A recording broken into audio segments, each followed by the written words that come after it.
me crazy just looking at it. Combing your hair with your hand gives me feelings I don't understand.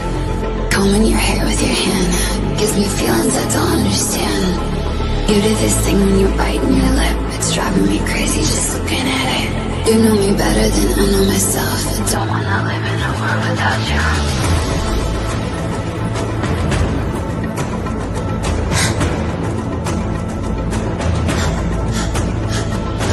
You do this thing when you're biting your lip, it's driving me crazy just looking at it. You know me better than I know myself. I don't wanna live in a world without you. World without you. Driving me crazy just looking at it. World without you. Driving me crazy just looking at it. You do this thing when you're biting your lip. Without you, driving me crazy just looking at it.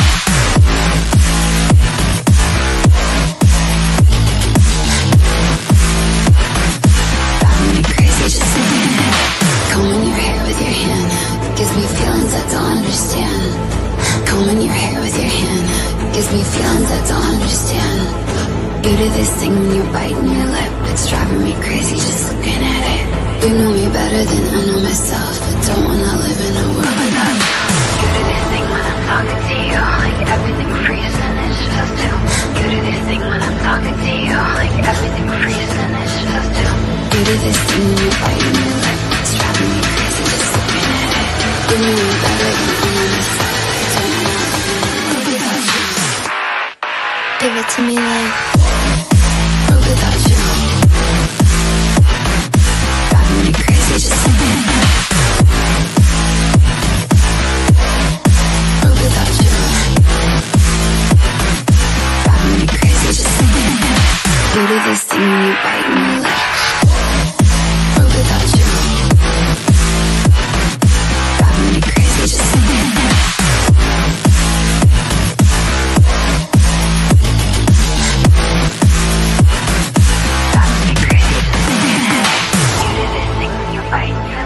Driving me crazy just looking at it.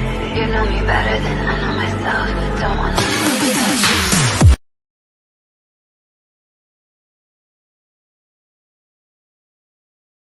Good evening, everybody. Hope everyone is good. Had a good weekend. Now that those games are out the fucking way at last, and we now have this one game, the major important game to look forward to. Some would say look forward. Some are not looking forward to it. Some people can't get excited for it yet. Some people are too nervous for it at the moment, because this next game we have got is make or break. And I think everybody knows it. I mean, for me now, I am suffering from this thing that what I said on the title. I have now got Ange fatigue. I've just had enough. I'd had enough a while ago. But seriously, enough is enough. Let us just win this game. Get this fella out of the fucking club and go from there. But he needs to at least give us this win to give us something to go with. Because if we do not get this, things are not going to improve anytime soon. It is going to be hard work, to say the least. So I'm going to say hello to a couple of people before I bring a couple of guests on. And that is so big up to you, big up Dan. Hope you are well. Things not good with me, but hey ho. Well, I hope everything gets better. And you're watching, so try not to hurt yourself too much by watching Tottenham play or people talk about Tottenham. But I do hope you get a lot better. It's always good to see you on here. And Tony, how we doing, mate? Big up Dan and Guess in the chat. Spurs, Man U, 1-3. You think we're really going to lose that? Come on, man. Tony, seriously. You got to have some blind faith in you somewhere, mate. Surely. Some blind faith. Like I'm doing at the moment. You've got to. Put the season aside now. Fuck it off. Forget the manager for the moment. And just hope that the players can get their shit together. Surely. And Ryan, big up Dan and chat. Big up to you, mate. And Mark, how are we doing? Evening, Shu, mate. Evening, Dan and Guess and chat. Hope he's always well this evening. Well, I'm definitely recovered from the Friday night that I had. the game was getting that. It was just that annoying to watch that I just sat there instead of had a beer, sat there and had a smoke and got bloody stoned because it just, at least it put a smile on my face, unlike watching the bloody game. But it's something I'm allowed to do. My neurologist tells me to do it, so it can't all be bad. And Jimmy Hotspur, big up Dan and chat. Good evening. Evening to you as well. And Jimmy sending his regards to Sue. Hope you recover soon. And Jamie Git, big up, folks. Sending all my good energy to you, Sue. Whatever I have left after Ange fatigue. Yeah. How much energy do we have left to give after Ange fatigue? I think that is one of the problems where it is coming with this game, where people are struggling. The Ange fatigue has kicked in with a lot of people now. I know you've still got people out there that will still say Ange income, love, nor money. But I do think the majority see it how it is now. And what I will call the normal bunch of us lot, or if you want to call us negative, or you want to call us whatever you fucking want, I couldn't really care less. It is Ange fatigue we are suffering from. The way we have played this year, and the way the manager is, and the way the club is, and the way everything is set is enough to make anybody ill. And that is why I call it Ange fatigue. We're down to the bone. Mario's pick up Dan, hope you're good. Hope you're good as well, mate. And Jimmy saying, Stinkfest, 0-0 for me with extra time and penalties. Then who knows what could be anything. Yep. I mean, for me, this game for me, I'm going to go into it deeper with two guests got here at the moment. It's just got one of two games written all over it. I don't think there's going to be an in-betweener with it. I think it's going to be either the equivalent of that Spurs West Ham game, which was painful to watch by anybody's standards, just football, let alone being a supporter, or obviously not with the same skill in that, but it's going to be a game like Barcelona into Milan, where you're going to see a 4-3 crazy game, basically. I think it's going to be one of them two. As long as we're on the winning side, that's all that matters. But I must admit, I would rather see a 4-3 crazy game than another one of those West Ham games, because I don't know where I will get the energy from to be able to sit there and watch the game and support it as such. And Jimmy always said, Tony, going to score 3 goals for United. Who's going to score 3 goals for United? That is a good point. They ain't the best at goal scorers either. They always concede, same as us. And we ain't the best goal scorers either. That's why this game is very, very even, in my opinion. And Jimmy saying, evening, Cookie, how are you now, mate? And Jazz, sorry to hear that. Sue, sending regards. Tony, smash that like and subscribe. Much appreciated, mate. Thanks. And Finn, big up Dan in the chat. Big up to you. And Beth E, my wife, sending her love and regards to Sue. Hope you get better. Renegade, evening mush. Dick here, brother. How we doing, boy? And God bloody hell. I have to read that one twice before I say it wrong. I'll just call you Dorinal. That'd be the easiest one. Big up, mate. Because otherwise I'll bite my tongue off trying to say that. And Spurs Dan List, big up Dan in chat. Dan, if you want to pop on, mate, do send me WhatsApp. I'll send you a link over to you.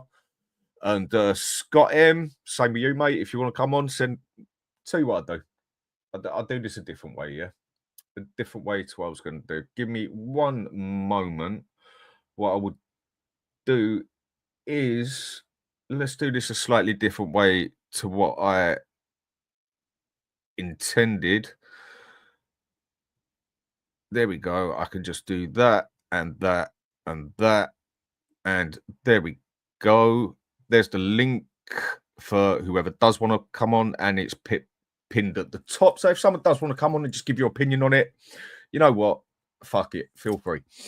And Tom, been member 13 months. Much appreciated, mate. Always good to see you on here. Evening, Dan. Big up chat. Start of a mad week. Yes, it is going to be. Tony saying no creativity in midfield. That is going to be the big problem. Where are we going to get this creativity from?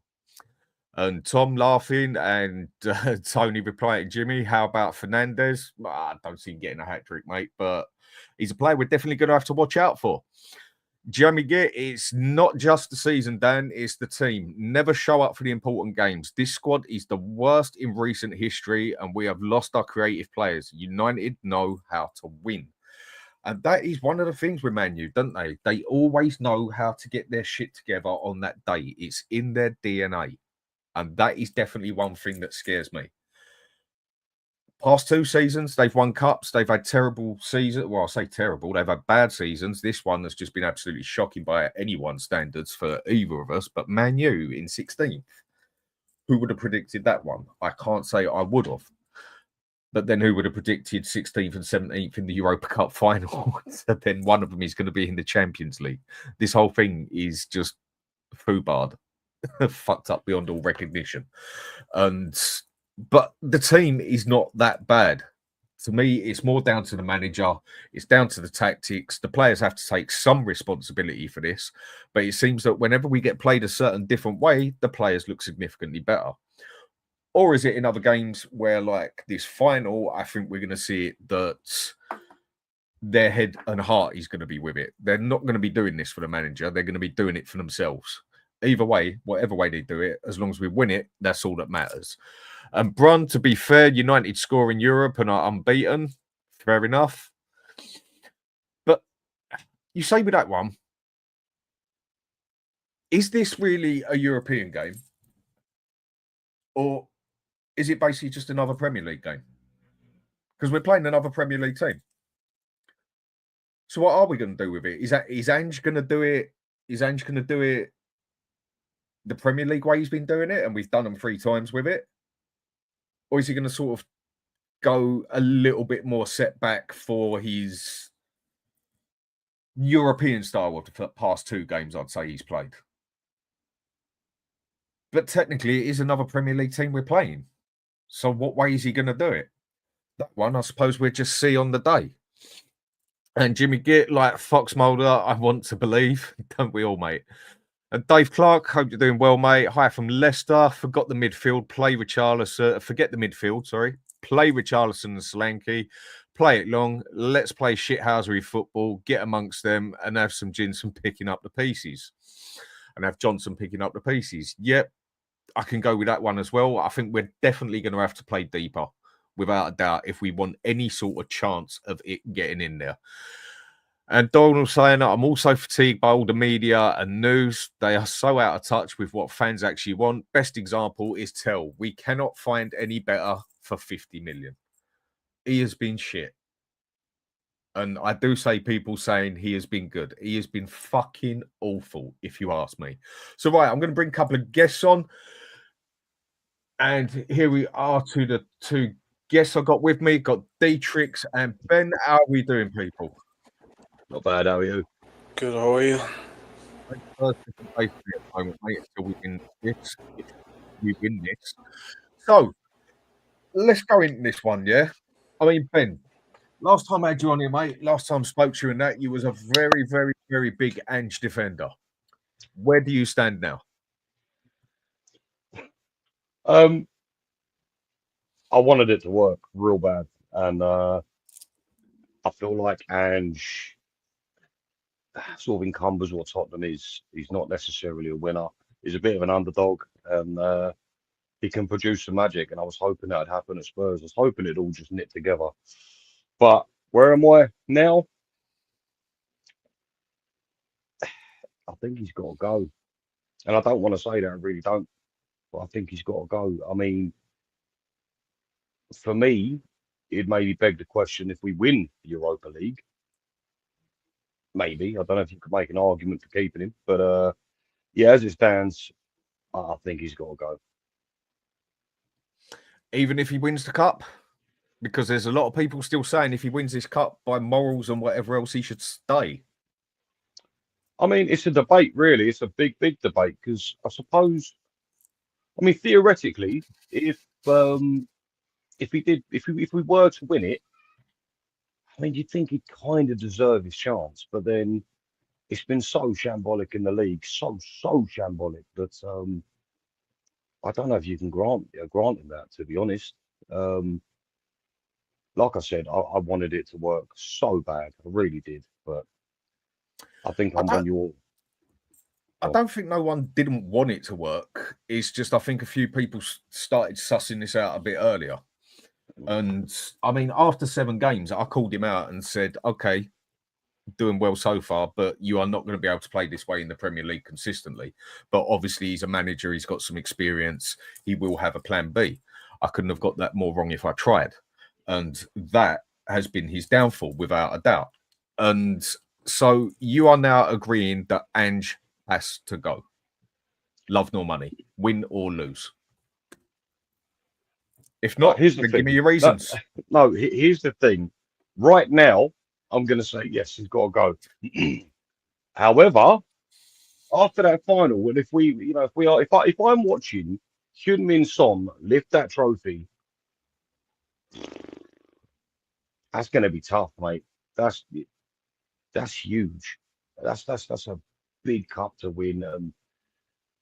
I don't know. I suppose I'll probably get caught in the moment and be like, "I'll give him another chance," but no, he does. He does have to go. It's just not been good enough in the league. 17th in the league, 21 losses. That's insane.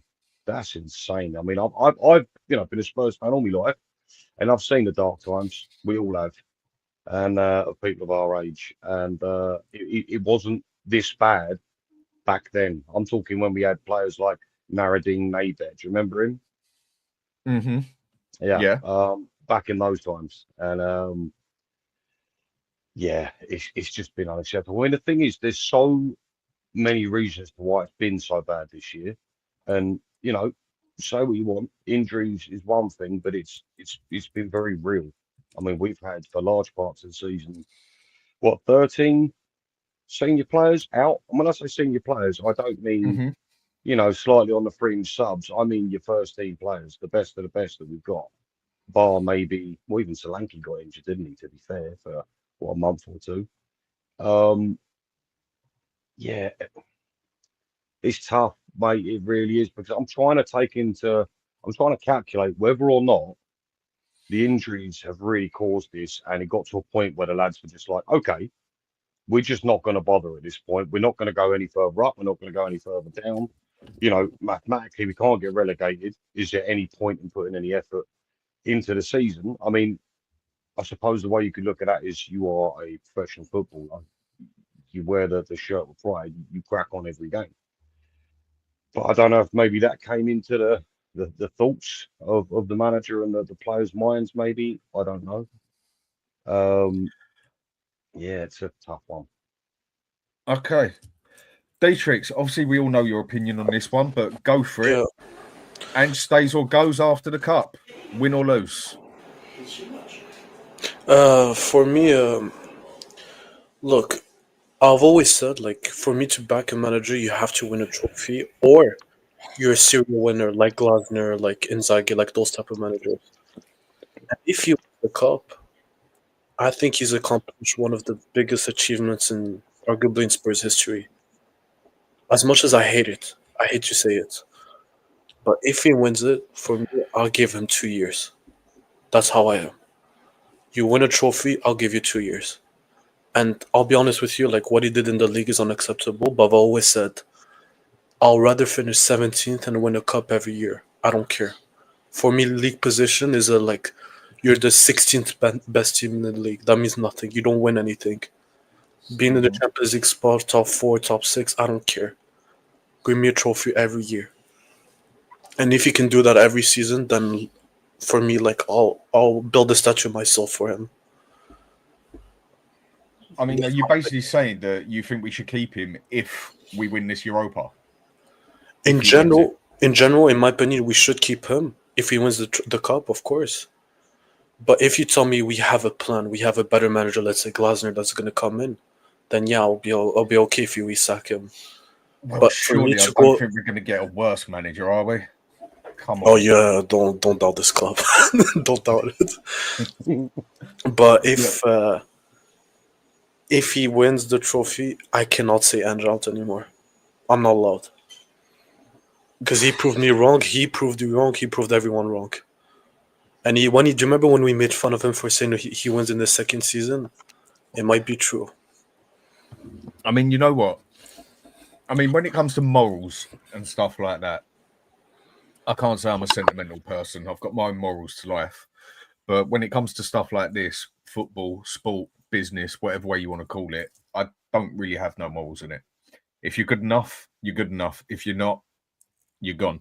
I don't care what you've done for us in the past 10 years, 5 years, 2 years, past year, whatever. If you are not good enough, you go. You do not get to the top or win things usually by being nice. And that is not what the big clubs do. And for me, if he goes and wins this, he's still got to go come love nor money. And I think he's gone anyway, personally, whether he wins or loses it. But it just does not justify the season. If you look at that, what he's had to go through for that cup and them teams he's had to play, I would expect an average manager to walk through that. I mean, I disagree with you, Dan. No, 100%. Eintracht Frankfurt, by Frankfurt, the rest of those games, any manager should easily be able to walk us through that. But then we remember we were 3-0 up against Zabrek with the better manager Mourinho, and we still lost. Yes, but I'm still saying what it should be with this team, that what we've got, we should quite easily be going through Bodo, Eintracht Frankfurt, game, AZ, whatever. We are pretty much expected to go through those ones. That is where we're meant to be a big enough team that you can sit there and say, yes, we will win that one. You can never be 100%, but you can say, yes, we will win that one. Not having to look over our fucking shoulders and saying, we should beat Southampton, or we should beat Ipswich, or we should do Palace, or we should do AZ. We are a bigger club than that. And with the players we've got, I think we are significantly better than 17th. I do not see Ange improving this team in any means or manner. And with the season he's had, I just can't go out and give him another 100 million, 200 million to spend, whatever Levy does, depending on whatever happens in the cup and that. And then let him absolutely spunk that up the wall, basically. And then we're in shit even more. Yeah, but then, like, surely. Honestly, like, league position doesn't matter if you don't win the league. As long as you don't get relegated, like, it doesn't matter. Finishing second. No, it doesn't. Because I've seen this club been in the finish second, finish third, finish fourth, every position you exist. And what did we do? Nothing. Unless you win the Prem, doesn't matter. It really doesn't matter. Look at Newcastle. Do they care? They finish, are they fourth maybe? And they just won a cup. Like, winning a cup. I'm saying no. I mean, in the Champions League. Look at Arsenal. Finishing second, they won nothing. Do they care? There's a subtle difference there, yeah. I think the difference is that Arsenal have been in the top flight now for, let's say, what, 5 years, 4 years? Do we agree? 4 years they've been up at the top flight sort of thing, but they just can't step over that line, basically. And that's where they need that manager to take them over the line. Now, I don't hear anybody was complaining when Poch had us in second, third, fourth, I did complain, and everything else. Yes, we didn't win anything, but I'm sorry, I cannot justify 17th and winning a cup. I cannot do that again. I can put it aside for this season. If we win this cup, I can put it aside and say, right, okay, fuck the season. We finished 17th. It's done, it's dusted, which it is anyway, but we've got a cup. But it doesn't mean I'm keeping the manager that managed to get us to 17th. Yes. I mean, how are you going to justify this there? Are you going to justify it with his injuries? How has this happened then? Or is he just that much of a shit manager? Is there reasons? No, Dan, I don't disagree with you. I always said he's a shit manager. Like, there's no justification for having 21 losses. But did he accomplish something like a miracle? Yes, he did. And can you call him out? No. I've always said winning a European trophy is one of the biggest achievements. I can get with you on that one, yeah, but I'm sorry, this one for me and the ride we've had to it is not anything special. We have basically played teams that we should be walking all over, bar Eintracht Frankfurt. We said, but other managers couldn't do it. I've seen better managers not succeed at Spurs. I've seen Conte lose against a terrible AC Milan team. Mm-hmm. I've seen Mourinho lose against Zagreb and after 2-0, 3-0 aggregate. Mm-hmm. Like, I've seen worse. Okay. So you would really justify hanging on to him. So why has he been so bad over 38 games in the season then?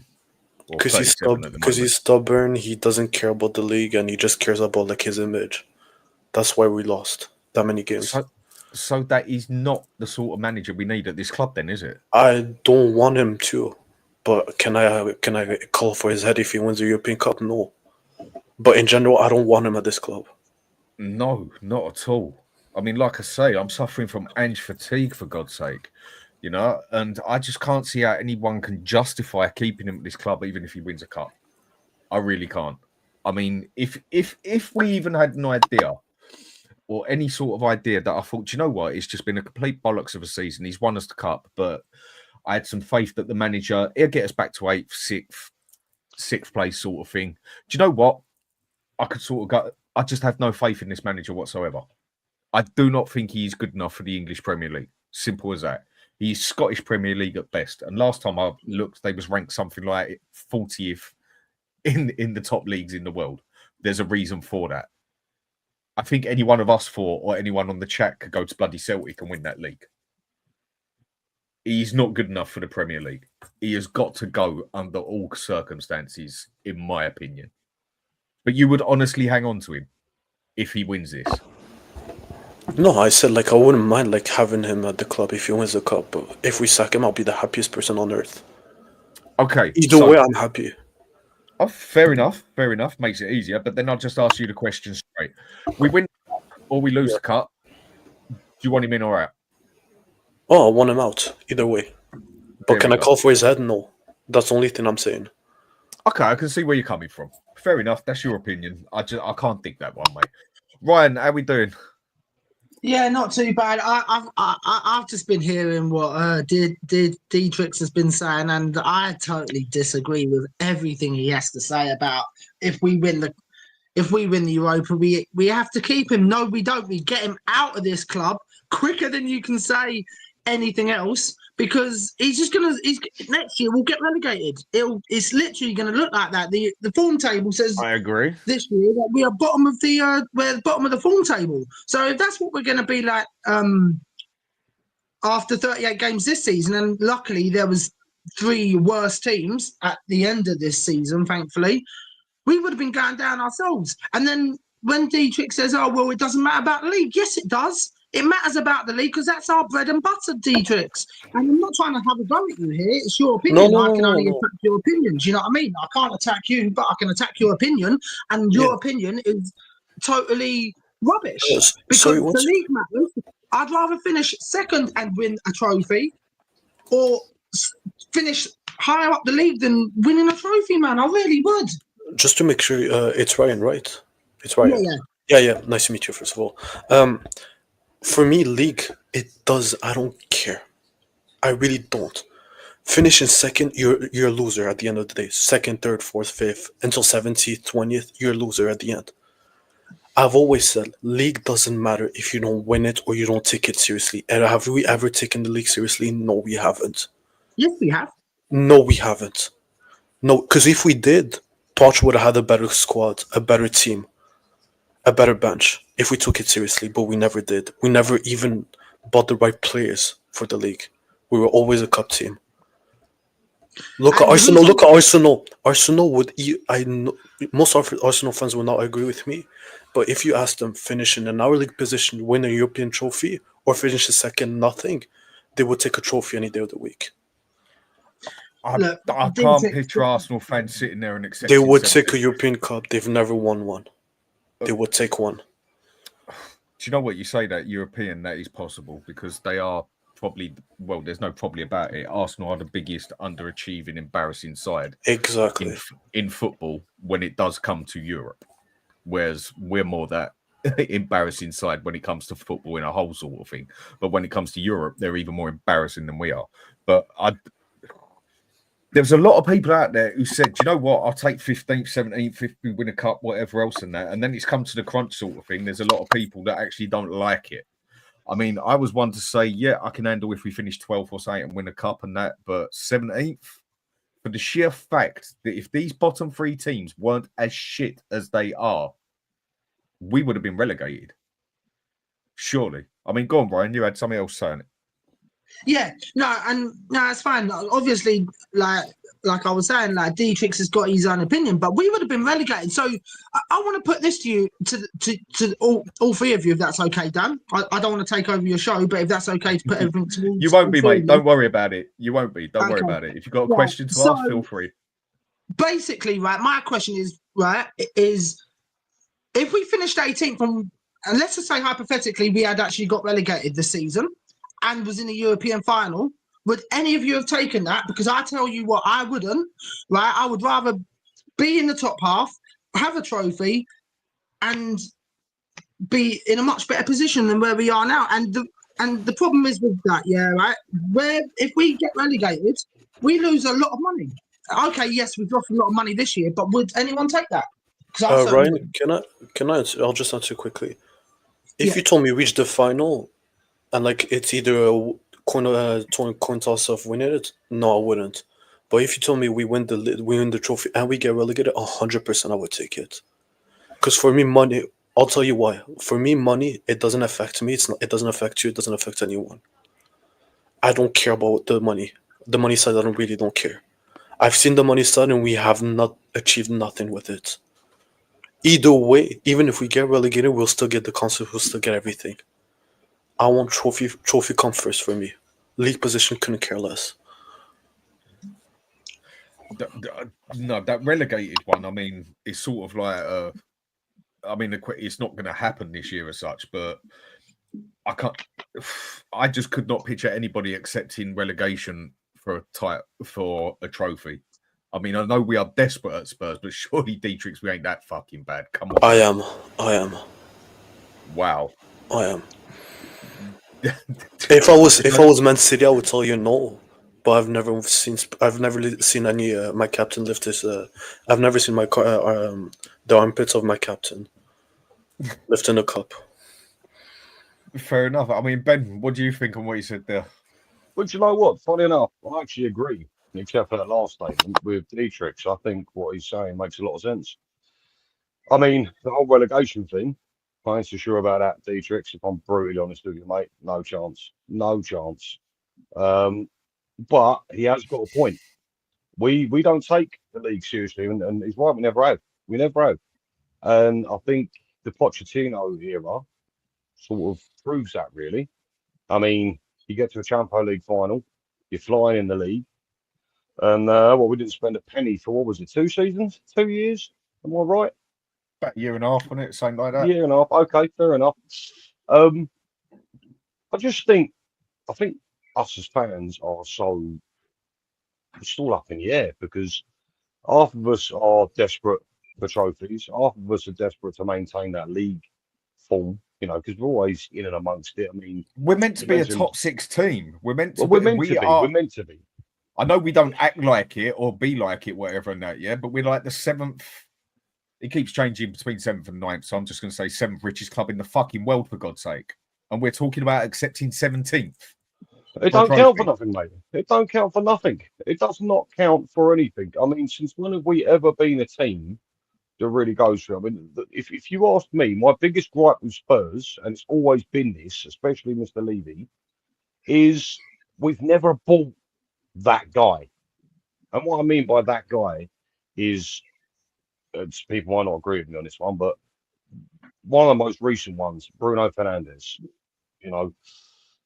Say what you want about the guy, he delivers. Okay, he's miles ahead of the rest of the players in that United team. I agree. He's a good player. He's a good player. He is. I wouldn't say he's world class, but I'd say he's a very good player. Very good player. Well, yeah. I mean, look, him. You've got the likes of Suarez. We could have got Hazard. We could have got. We've never bought that guy over usually 5 to 10 million. And that's where I feel like we've always failed. That is our biggest failing. We've never bought the difference maker. But if we just accept we've just not bothering with the league and going for the cup, I mean, this is one where we might have been able to get away with it. But you ain't going to be able to do that season after season. And say, for instance, we keep Ange, and then next season it goes, right, we know we ain't going to do the league, so fuck the league, and we just go for the cups, and then we get nothing. How are we going to improve as a team? How are we going to get the money in there? How are we going to get a good manager in there? How are we going to get any sort of players want to come to us on a club that just quite happily finishes 17th? But then, Yeah, no, I'm with you. If you don't mind, I suppose my big question is there any chance, and this is to all three of you, is there any chance this is a freak season in the league? Is there any chance that any of you would accept that this is just a freak I season? think it is. The fact that us and Manu are 17th and 16th, I think it's a freak season. There's definitely a freak side to it. No two ways about that, yeah. But I think that's also down to the fact that... And Man City didn't win anything, too. Yeah, well... It has been a strange season. There's no two ways about this one. I'll go with that, yeah. But a freak season... I just still don't see Ange, if he stays, improving us in any significant manner. Okay, he might get us finishing 13th, 14th. But with the way he plays, with the way he trains, the way he has it, I mean, that's 2 seasons now. We have conceded over 120 goals. I think if you go by the cups and everything as well, we're nearly in 130, 140 goals in the past 2 years. I can't dig with that shit. And a manager who plays that suicide football like he basically does, let's change this around. A freak season then, yeah? Okay. I mean, 17th and in a cup final and could still get in the Champions League and everything else. It is a freak season. It's just fucked up. Or was it the fact that we got 5th last year more the freak season with Ange? Because he had his first 10 good games and then after that fell to pieces. So let's reverse it then.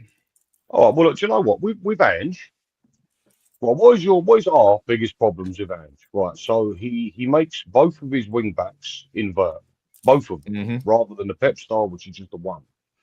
And his form of attack is the play patterns are every single time. There is no variation. It is literally either run it to the byline, get a cross in, or hold the ball up just outside the 18-yard box, left or right, wait for the wing back to get past and also throw a cross in. With Ange and the way he plays, I mean, I'd say those things are the worst thing about him. So the wing backs are both inverted and our attacking patterns are continually the same. But what I wanted to ask is this: is that all on Ange, or is there any element to the players? Like, for instance, if I tell my wing back, listen, you're going to be inverted and you're going to be inverted, but you need to get back. You have to bust a gut. He said it himself. That position is the worst in the team. It's the hardest position, not the striker, not the wingers. It's the wing backs or the left and right back, whatever you want to call it. So for as bad as we might, say about Ange, is it all on him or is it partly players as well? Because I'm not being funny. Like, if you're going to bomb forward, either a CDM covers you, which I don't see too often, or you bust a gut to get back. We don't play with one. Yeah, but how many times have you seen Porro Gus or Udogie or Spence bust it to get back? And they're not even running straight. They're having to run diagonally from a number 10. And where they're playing him as the inverted as the number 10, it's also blocking up Maddison as well, who couldn't do what he wanted to do most of the time because he's boxed up so much. These whole tactics are just not Premier League standards. Can I answer to his question just quickly? You see, in general, players do have to take accountability, 100%. But if you look at Udogie, for example, Ryan's going to kill us, by the way. Look at him, he's seething. No, I said players in general. But this time, I have to blame the manager. I'll tell you why. Do you remember last season, Udogie made so many backward passes, and we conceded so many goals? Why was it not dropped? You have to raise the standards. Players that are in the team sheets are there because they're playing well or they're consistent. Did he do any of that? No. And playing 2 inverted fullbacks and leaving 2 defenders by themselves is a crime by itself. Yes. I play center back all my life. The worst thing you want to leave your center back is isolated against a winger. And he did it so many times. Now the thing is, I blame Ange for everything for this now, because I've blamed him for since about January for absolutely everything because the higher line is way too high. Way too high. Look, people say use Poch as an example, saying, well, he played a higher line. Yes, he did, but he didn't go anywhere near as high as where our back line are. That at least it was like halfway in between midfield and defence. They weren't all the way up to the halfway line. Now, people keep saying to me, well, Mickey van der Ven's got injured. Well, okay, yeah, but then whose fault's that? It's Ange. Everything that happens in this club that's gone wrong is Ange's fault and Levy's fault. I mean, you say Levy's fault with this one. I don't blame. I mean, Levy's the one who employs. I know the amount of shit he gets and everything, and thoroughly deserved shit he gets as well. But at the end of the day, what happens on the pitch ain't down to Levy. How many finals and semi-finals have Spurs been in the past 25 years since Levy's been here? Yeah, we've been in our fair few, if I remember correctly. So, is it actually Levy's fault that the players or the manager don't perform on the pitch? Well, you can blame it on Levy for hiring the wrong managers, for starters. That's you can't. No one can get away from that. Personally, I don't think anyone can get away from Levy. So was hiring Poch the wrong manager? Yeah, he was. No, Yeah, he was the right manager. Well, he did. What, he didn't win nothing. He was the wrong manager. He wasn't. I personally think he was the right manager because if he had given him money after we moved to Wembley, we would have won the league. Definitely. Ryan, season when he also won the league, right? If he had just given Poch the money to bring in a couple of players, 1 or 2 players is all it would have needed, and we would have won the league that season. Yeah, No, but hang on a minute. Wait. Poch get offered the money and offered players, and he said no. He said no to Bruno Fernandes. You know? There's a couple of players that he's meant to turn down. Go on. None of us know the truth, by the way. Mm. No, I don't. I'm just reading reports. Yeah, I don't know. Yeah, this is the thing. None of us. And another thing, you see all this media bollocks.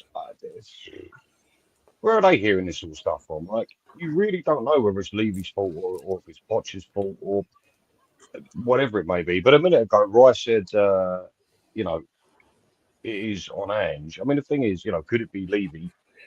I'll say this much, maybe Levy isn't allowing the transfers that Ange might have wanted. Maybe, I don't know. Because you know what it's like. He'll only spend a certain amount on a player. The last time he spent anything near where you need to spend was Ndombele. And he might go down as our club's biggest waste of talent in history. And if he's already a tight ass, which he is, that's not really going to give him much.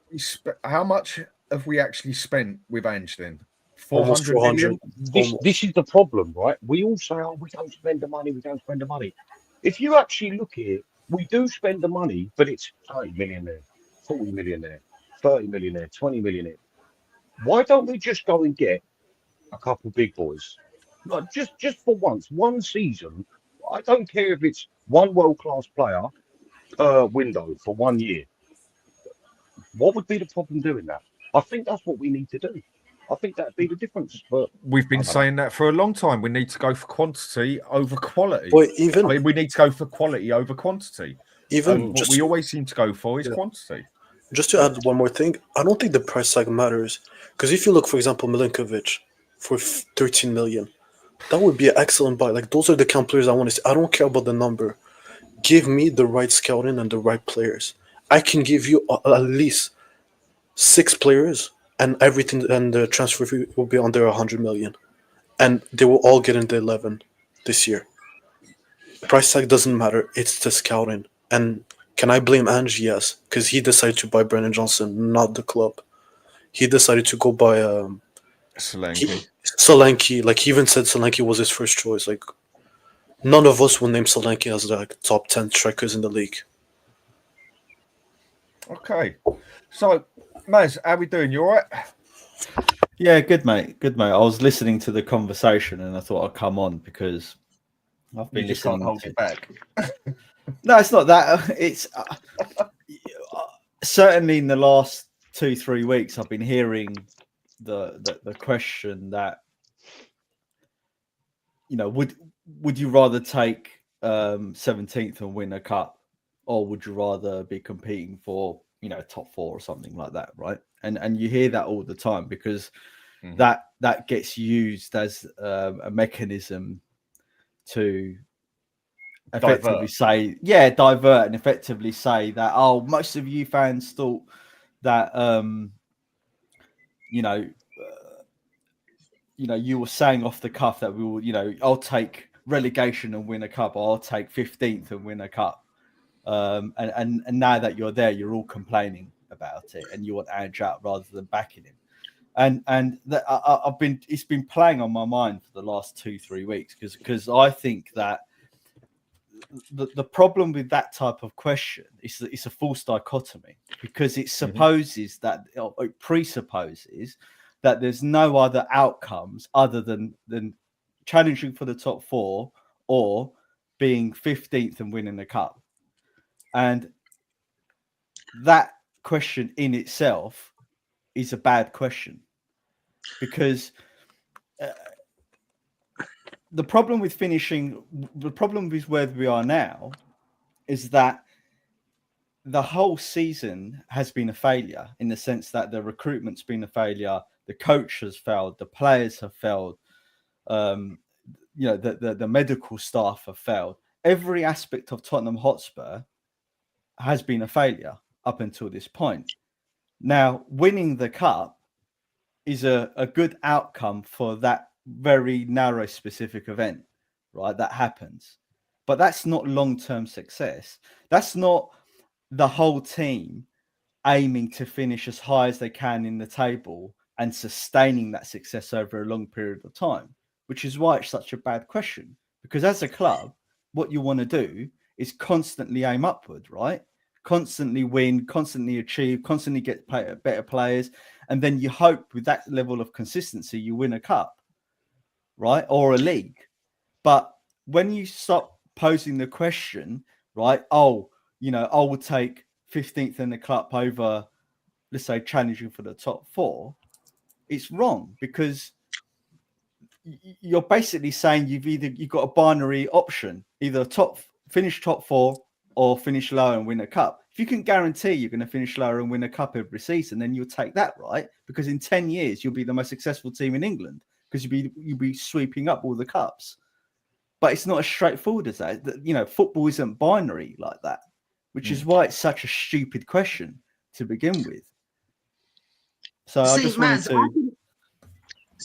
Maz, I didn't actually say I wanted 17th or relegation or anything like that. I think you might have misunderstood me there. I want top half. I want to be in the top 4. I was just posing that as a hypothetical question because Dietrich's earlier on, I can't remember what he said, so that's why I won't quote him. But it's not you, mate. I didn't mean it for you. It's not. A lot of people have been... in general have been posing this, and the Sean Butler side of the argument is, a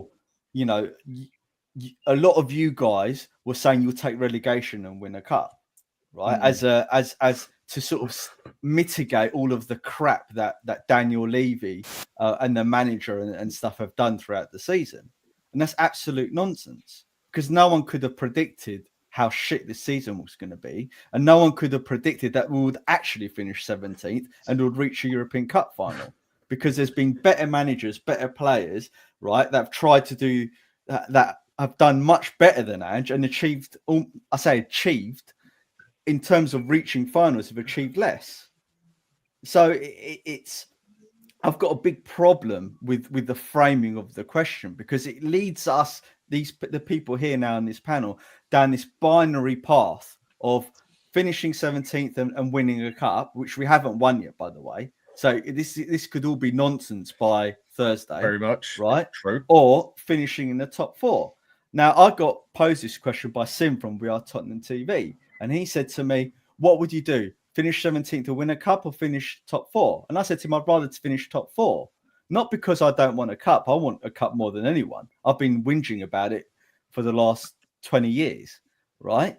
But it's because that question is being posed in a way that there's only 2 choices and I have to pick one, that I pick the former. Do you see what I mean? Right? Can you basically take the pain of getting It's a- defeated over 20 times a season to win a cup every season? Yeah. The fact that we even talk about this just sums up Spurs as a whole to me. Yeah, I well, think a look, lot of let me people- tell you what exactly. I'm going to summarize it in a very, very Go for gold. succinct sentence, right? It steers the conversations, right, in the realm of fantasy. That's what it does. It starts getting you to generate this fantasy position, right, that it won't happen, right? And that is not how you should operate as a club. What has actually happened is Daniel Levy, through his bad management, right, and the board members, have put us into such a high risk situation that all we can do is hope that we win this cup. That's how dire things have gone, and that's what's actually happening here. People are just trying to deflect away from the mess that this season is over that. And I hope I've not, jumbled around and tried to make it more complicated than it is. But No, I think it's it needs to be basically- talked about because it's trying to force us into this scenario where we have to accept, one or the other. Yeah, Why can't it be both? exactly. I mean, Why people can't it be both? saying Why can't it be people 10th saying- and winning a cup? Why can't it be 9th? people are saying that Palace are fine with finishing 12th and winning a cup. Yeah, sorry, we ain't fucking Crystal Palace. We're meant to be in the big top 6 team. We're meant to be like in 7th or 8th richest team in the world, and I'm meant to be part of. I think when a lot of people turned round and said, like, do you know what? Fuck it. I'll accept 17th, and as long as we get a cup out of it and that. I can understand people saying that, but I don't think people meant it to the extent of what they were saying it. It's sort of like drop it down as low as you can to accept something, but like hell was anyone expecting us to finish 17th, basically. And then it's actually gone to that, and I think people are like, now, I ain't happy with this 17th shit and whatever. I think a lot of people used it as more of a just look on the worst case scenario apart from getting relegated just to get a trophy because we are that desperate to get a bloody trophy at Spurs. And yeah, I suppose you can put this season behind you as long as the manager's gone for me, as long as we win this cup because we've got something out of it. But if we don't go and do that, then what do we do next? Because we ain't going to be fighting for a top 4 place. We ain't going to be fighting for any cups. Dan, we ain't you going to just get hit managers. the nail on the head. With that, I think you've hit the nail on the head, right? That's why the question is stupid. Because if you win it and then you get relegated next season because you keep the manager, then it shows why that type of binary question is stupid. Because the whole point of building a brilliant team, right, and a structure is so that you can create those outcomes consistently throughout every season, right? And if you just say, "Oh well, I'll take 15th in the cup," right, and that's the only option you've got, well, you can't guarantee that. You can't. It's a fantasy. So the question's stupid. Winning this cup is basically wallpaper over the cracks on the wall, isn't it? Yeah, exactly. I mean, come on. We use 3. Surely you cannot be happy with 17th and a cup. This season you can let it go. Okay, fine, because we need that cup desperately. But surely you can't justify that we just go out there now and just say, do you know what? Fuck it for the league. Deal with 10th and 15th and 17th. And if Ange stays, deal with relegation quite possibly, as long as we get a cup out of it. I don't know if I could live that way. Why can't we do both? We are a big club. Well, no, we don't act like it, but we are a big club. You don't self-sabotage just to say, "Oh, we'll win the cup." That's why the question's stupid, right? They're posing a question that you'll never ever plan for or want to do. And that's the problem with it. Ben's saying, "Oh, loads of fans said they'll take 17th in a cup." Yeah, they're saying that because the situation is so bad that they're desperate for any type of glory. But you don't plan. You don't plan for that. You don't want that. You don't aim for that, do you? Careful what you wish for. Exactly. So- Precisely.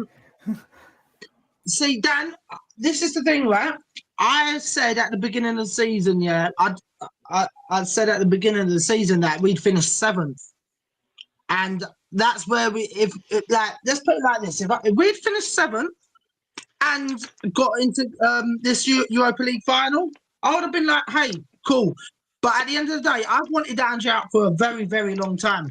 After the first 10 games, after the Chelsea game, I wanted him out. I was like, I don't like the way that I can see this going. I've gone, no, please let him go because he's not the right manager for us. And I've kept it under. People have known I've been Ange out, but they've not known how further up the extent that it's been until recently. And I said at the beginning, 7th would have been a great finish for us for this season.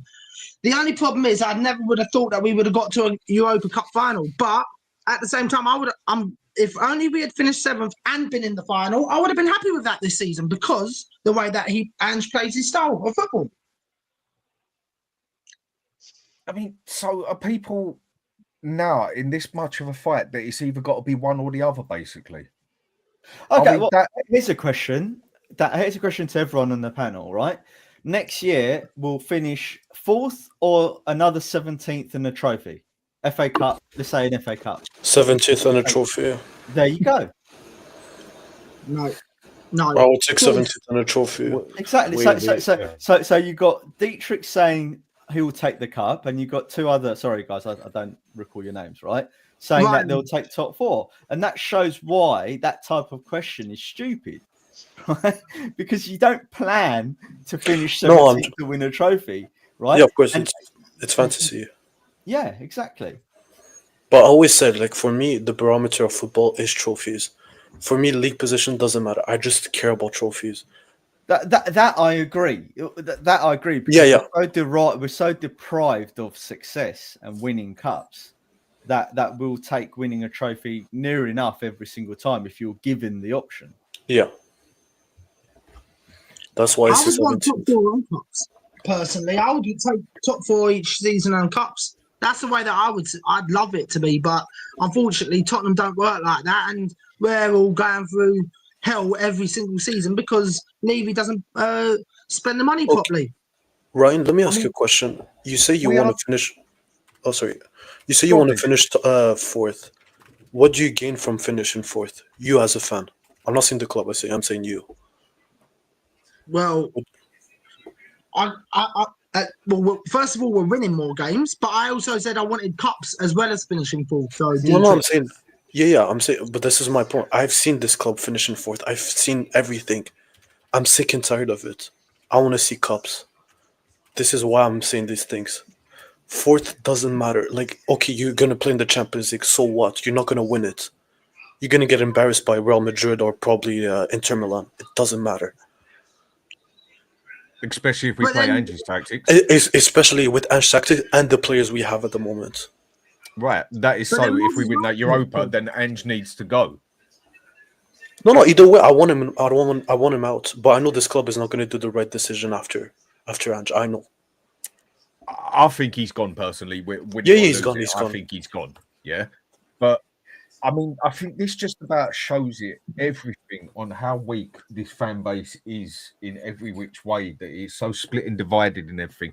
Obviously, everyone's got different opinions. You're entitled to it, whatever turns you on at the end of the day.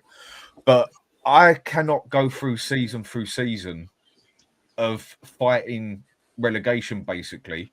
I mean, I know some say we didn't fight relegation. Yeah, that was only because the bottom 3 teams were that fucking shit.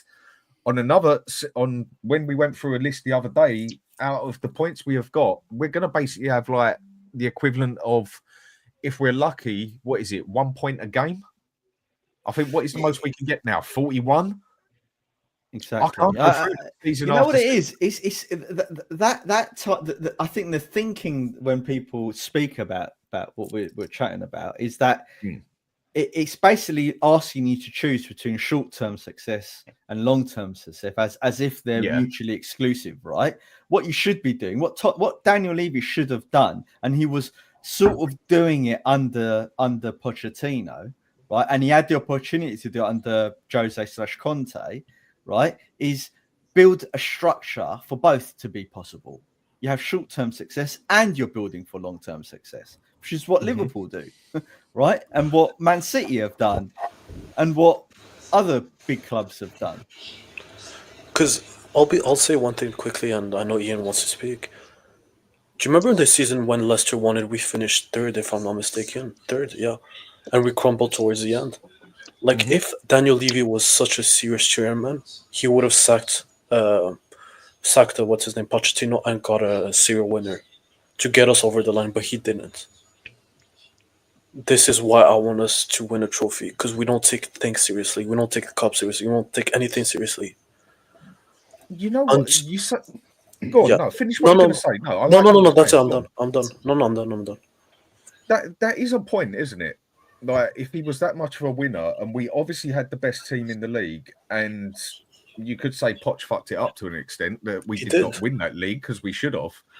Then why didn't Levy get rid of Poch then to get someone who can cross us over the line? And here's my Because point. I rate Poch as a manager and whatever. Would I take him back at Spurs? Yes, I would. But that's mainly for the point that we've had fucking Ange Postecoglou for 2 years. But really, he's a bit of another Arteta, isn't he? I mean, Ian, obviously you've been listening to what everyone's been saying on here. Like, you've asked to come on. I presume you've heard the conversation. No, I haven't, to be honest. I haven't. We've got cousins over from Australia at the moment. I just picked the phone up to have a look, saw you're on, and here we are. So I just thought I'd pop on and say hi. I've not been on the podcast for a while, just having a few days off. Don't blame you. And I can't agree with Dietrich regarding Pochettino, because had Levy backed Pochettino properly, and had we had a squad rather than 12 really good players and then a massive drop down, then he could have rotated a little bit. No, but that's a feeling. That's not a fact. No, it's not. It's not kidding. It's not kidding. It's a feeling. He had his team. I think Sonny was in as well. And after that, you had Trippier and Davis. It was a big drop down from Walker and Rose. You had Vimmer. That was a drop down from Vertonghen. Yeah, but Ian, this is the feeling, because if you told me it was Pep, Conte, Mourinho, yeah, they have a CV about winning. What did Poch achieve? Don't tell me PSG, because everyone was at PSG. No, but you've got to remember, Dietrich, all these managers you just mentioned have got owners that back the managers. No, Yeah, of course they do. Mourinho won at Porto, the UCL. He was backed. Everything's relative, but he was backed. Bare minimum, but he still won it. No, but these owners are not committed to the football side. Yeah, Unfortunately, we are a one-off situation. Owners of all the other clubs have got different amounts of money of revenue that they can spend on the football team. But whatever it is, going from someone like Bournemouth or going up to someone like Man City, they all give it their best shot. We're the only club that don't. So what do you expect? I mean, Ian. Sustainability, that's what the excuse would be. Ian. That's why we don't have Now, the thing that's half being said is like, what would you accept, one or the other, yeah? And for me, it shouldn't even be that question that it's got to be one or the other, yeah? When you say Especially how do you mean one or the other in terms of... I'm going to explain it to you. And this is what we shouldn't be doing with a club of our structure and size. Would you accept fighting 14th, 15th, 16th, 17th every season to get a cup every other season sort of thing? I don't think so. Newcastle are sitting third and they won the League Cup. So why are we saying... Why can't we? So why have we got to accept 17th and get a cup? That's right. Because we don't buy the right players, we don't have the right recruitment, we don't do anything right. But why don't we buy the right players, Dietrich? Why we don't buy the right players? Because this fan base didn't want to get this owner out. Nothing to do with the fan base. Absolutely nothing to do with the fan base. The fan base have nothing to do with who's given a job to buy players. The fan base have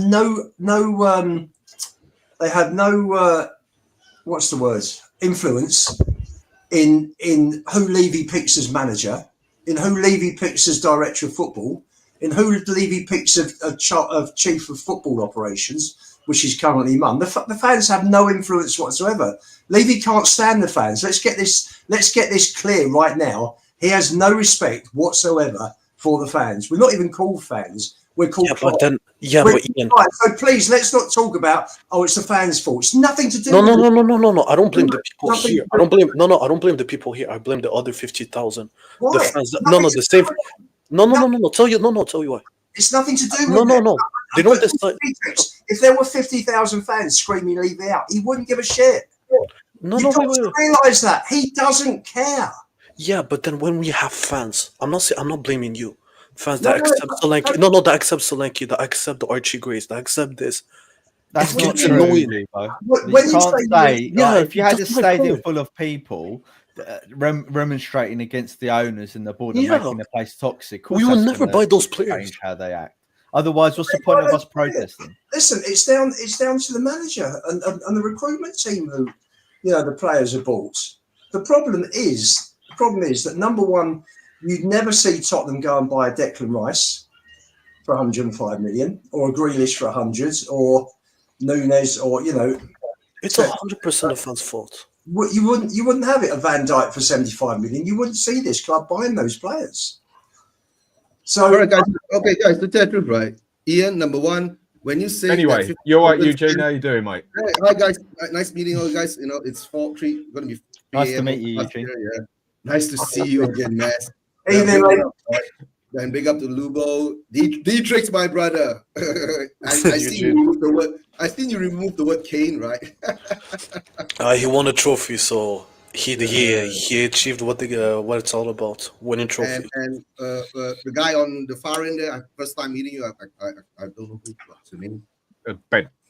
Oh, Ben. Okay, nice to meet you, Ben. And Ian, you're wrong. If there are 50,000 fans, right, screaming Levy out, right, for 60 minutes of the game, right, he will get affected. Remember, during Conte, when he touched his wife touched his knee when the stadium was shouting Levy out. And what happened? And what happened? What difference? And then we got Ange. What difference? But Eugene, that's a reaction from his wife. That's a reaction from his wife. He just sat there. He just sat there emotionless.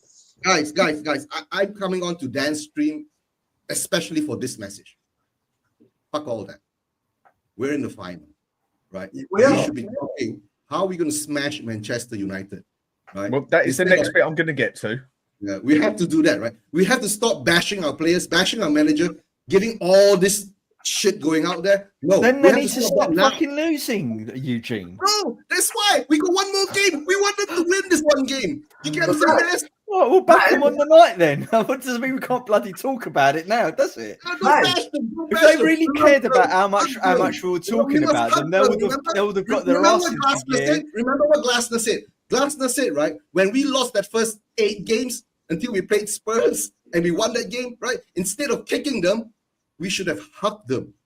So now is the time to hug them, show our love, because we need to. Because that's why we were clapping the players and the manager when we were 5-1 down to Liverpool, man. Leave that behind, Nas. Leave it behind. Why torture yourself like that? Be like me, right? Positively deluded, right? If he fucking lose that final, right? Burn the whole shit down. That's all. Oh, fucking hell, Eugene, like, mate. Eugene, can I ask you something? Eugene, if the fans burnt it all down, you wouldn't have a podcast to take, would you? I mean, yeah. And then what would you do? Would you go on an Arsenal podcast with Lee Gunner? No. Are you sure? We will do. I mean, fucking hell, Eugene, mate. Talk about get expression on it, for fuck's sake. You had a packet or something, carried away here, mate. You had a bit of energy on you. Eugene, you've been watching too many Al Pacino films, mate. That's the problem. You want to leave them like Eugene. Next time, just say no, mate. Just say no. It can have a bad effect on your emotion. Here's a question for you, Eugene. Right? Here's a question, Eugene. Answer this question for me. Did the players look really bothered, right, when we lost against Crystal Palace? What? Did the players look really hurt and bothered when we lost against Crystal Palace? To tell the truth, I don't care. All I care is about finals. I'm not asking you whether you cared. I'm asking you. Were they hurt or not? Did they look bothered, right, when they lost against Crystal Palace? I don't think they did. No, right. Did they look bothered when they lost against that team we just Villa. lost to recently? I can't remember. Aston Villa. Aston Villa, that's it. No, I don't think No, they did. right. So why can't we criticise them then? If they're all really that bothered about their performances and preparing for the final and wanting us to cheer on the You rooftops, must understand what I'm saying. I understand. You guys have been criticizing this squad, this team, this manager for nearly 2 years now. you We're guys, in we that- have not you. Not don't separate. Yeah, us as yeah, you and Eugene. the- Yeah. Just because you flip flopped over, Eugene, don't try. No, Eugene, fuck off, mate. Not a chance. Just because you flip flopped over, yeah. Don't try to put this shit on us, yeah. Just because you flip flopped over, mate, and gone and bought some new sandals to go on to the bench, yeah. Don't fucking put that on me. I admit I've criticized him too. I admit I criticize him. I criticize him all the time. When he plays that fucking league games, right? When our players give the ball away, and when I'm doing watch-alongs, I'm falling asleep. You think I don't criticize him? I criticize him, guys. I understand. I've been through it, guys. I'm the one, right? When the first 10 games after when that statement came out, we got our Levy back. Ask Mass, what did I do? I went on a rampage. I said I don't want this fucking Tottenham back because this fucking Tottenham hasn't won shit in 17 years. Hasn't won the league in 64 years. Sorry, 62 or 63 or 64 years, guys. Yeah, why do we want this fucking Tottenham back? But now, we are in the final. Right? I admit, I criticize, I bash, and all that. I've been saying, man, you know that? I'm Ange, don't care. I'm Levy out. Even, okay, the other part is, if we win the Europa League, I'll still be Levy out. Fuck Levy. Okay. Seriously. I think we got your point. Yeah. Right. But So, just that's to how I say, thank you Eugene, to. Hang on, Eugene. Eugene. Eugene, take those pizza blockers, mate. You know what I mean? Come on, we're doing it together, mate. Breathe through your nose, That's it. out through your mouth. That's it, right. mate. Absolutely. Now calm down. You know? And next time you have to do a bit, just turn the camera off. So Nick at Life JA, thanks a lot, mate. Much appreciated. United and Spurs are the two work at teams in the Prem now since what am I reading? Let me start again. Nearly bit my own fucking tongue off there.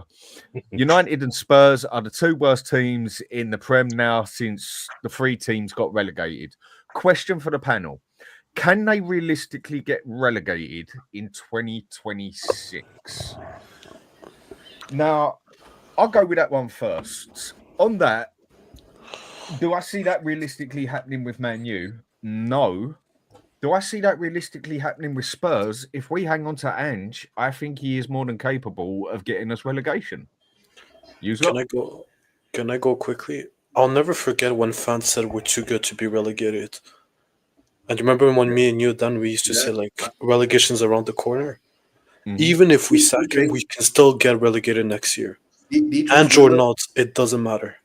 Dietrich, you remember during one of the shows? Hang on, Eugene. Hang on. Let him finish. Let go. Round. Yeah. No, I'm done. We were talking about. We were saying. Okay, but I got asked a question on here that I've asked. Eugene, that I've asked now. Ben, chance to talk, mate. Isn't it? The tapping I can hear in the background. It's like you're cutting it up as well. For God's sake. I mean, Ben, go on, mate. I think it's fucking nonsense. It's a silly subject.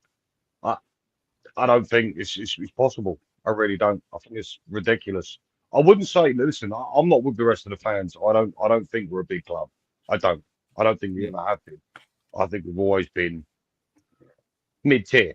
Okay, and we've overachieved in the last 10 years, bar the last couple. No chance.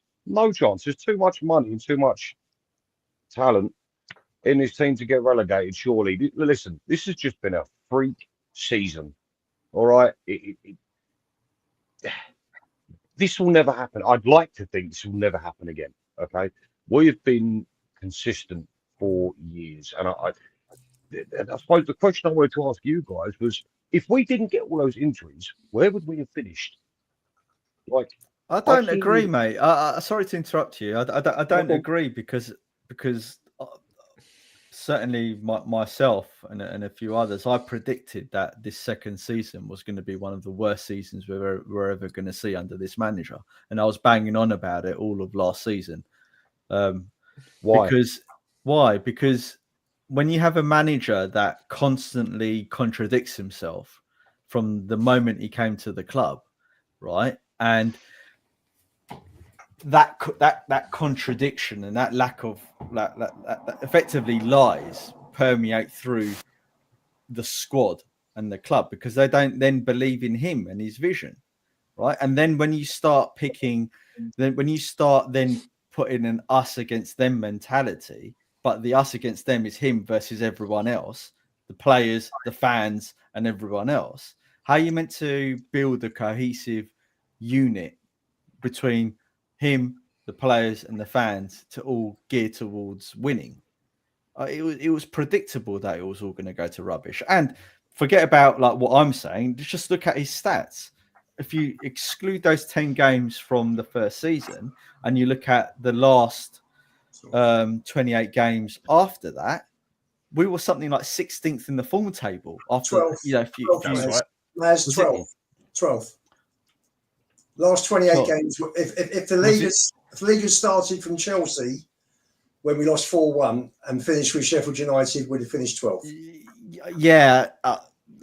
Okay. I have to look at that. I remember 16th for some reason. We were talking about it at the time, but I'll take your 12th anyway, right? But then you see that form being carried into the following season, and then we are where we are now because all the stats pointed to us being 17th. So the injury argument, I think, is irrelevant because even when we had those players come back, we were still losing and getting poor results. Yeah. Can I come in, Dan? Ben, just want to go on, mate. I saw Spurs win the League Cup in 71, the League Cup in 73. I went to Feyenoord for the 74 UEFA Cup final. We nearly went down in 75. We steadied it in 76 and we got relegated in 77. West Ham went down with a really good team. I think with players like, Lampard, Ferdinand, Defoe, possibly. They had a really good side. Leeds went down with a really good side 17, 18 years ago. Like he's just said here on I remember that. Where you're right that it probably wouldn't happen is that Levy wouldn't allow Ange to take us right the way through the season. Because if he did, we would go down. And I said this on Stell's show 3 or 4 months ago, that this guy will take us down if he's allowed to carry on next season. He is absolutely horrendous. And the problem is that what they've got to do is they've got to have a complete rethink about how they're going to run this football club. Because if they carry on running it on a shoestring, then the football side is going to suffer.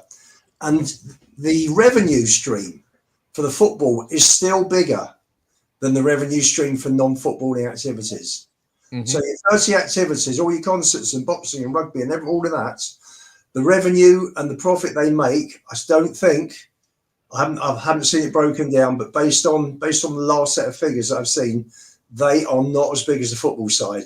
And if you, I remember seeing somebody on the comments say, "Oh, take football out. We'll end up a non-footballing thing."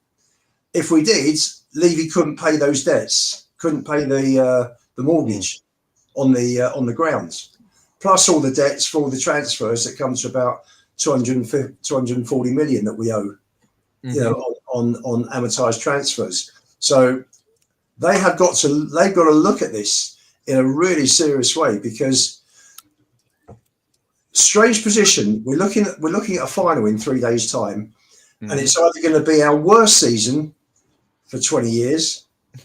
Or possibly our best season for about 30 plus years. It's absolutely mad. It's one extreme or the other.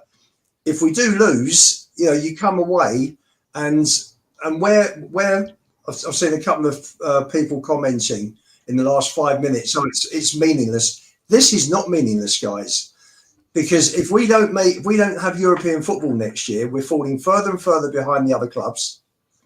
The revenue streams are going to drop.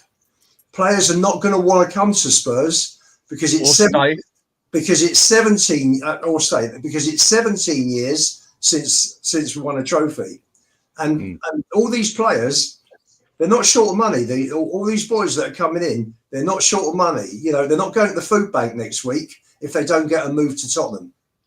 So they're coming to win trophies. They're coming to win medals, because that's what it's about achieving, which is why I can't stand, which is why I hate our chairman so much, because he can leave and he can walk away and he's made the best part of $1 billion. But what has he actually done? What's he actually done? People tell you what, Ian. People can win in the lottery and win an absolute fortune. You know, people can do this. But what's he actually achieved as chairman of this football club? Right. Sweet play, and people will remember him. People will remember him not for how much money he made, but for how he's crashed this football club. Okay, right. What I'm going to do from that one, is again, Nick at Life. Thanks a lot, mate. It's much appreciated. Leeds team that got relegated were better in 2008. I must admit that Leeds team that went down was bloody good. Yeah, that was not a bad team at all. Yeah, that West Ham team that went down weren't too bad at all either. But I think that was more because of the age than anything. Yeah. Now with that, I'm going to divert this off because I don't want to turn this into a fucking massive Levy chat or whatever. Yeah. So we've got this Europa game on Wednesday. How are we going to do this? How have we got to do it? Because we've got no creativity up front of that pitch whatsoever. For me, about the only creativity we've got is actually Porro or maybe Bentancur in the middle, who's got quite a good direct ball on him, but that's about it on that aspect, because he did used to play DM, deep line playmaker at Juventus. He can create a little something. Porro, yes, we know he can get the ball up the pitch and he's got a good pass on him. Apart from that, where the fuck is this going to come from? We have got no creativity in this whatsoever from front to back. What have we got to do to win this game? Ben, I'll come to you, mate. Yeah. What have we got to do? Who have we got to play? How have we got to do it? What have we got to do to get this result? Whether it's scrimp and scrape through it or whether it's smash, whatever way, what have we got to do? Pray. And what I mean by that is, look, Man United are just as bad as we are.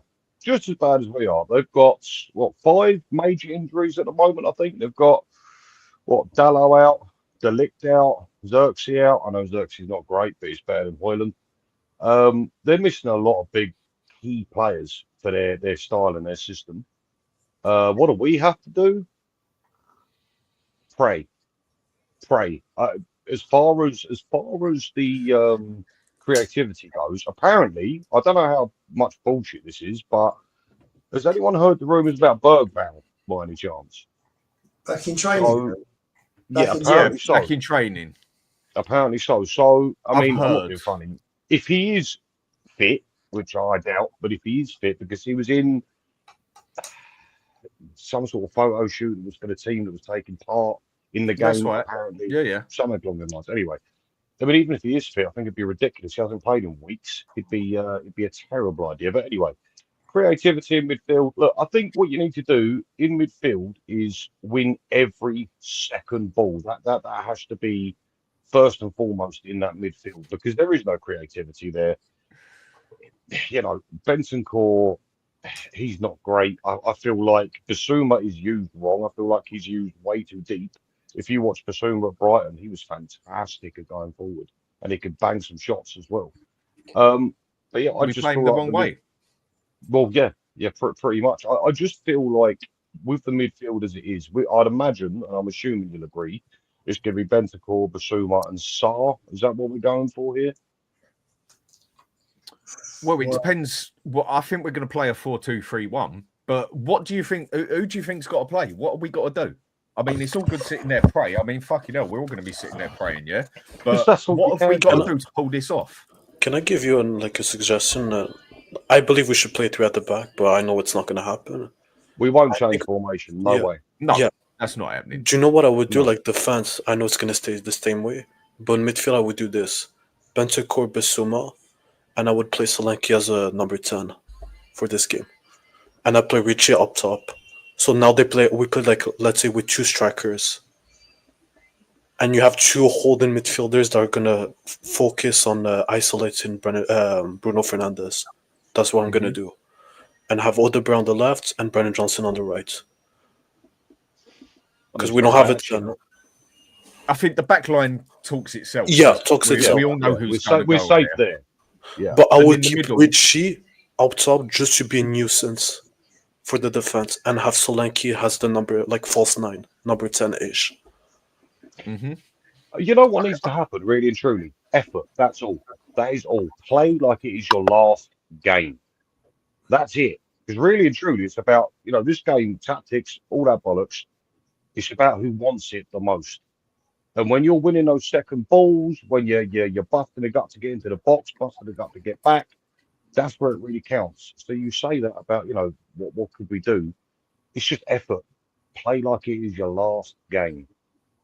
That's considering the players we got, that is what I believe our only hope is. I couldn't give you a tactical analysis of who should play where and do what, because it's pointless. We know we're going to play the same system, the same players, or what we can do.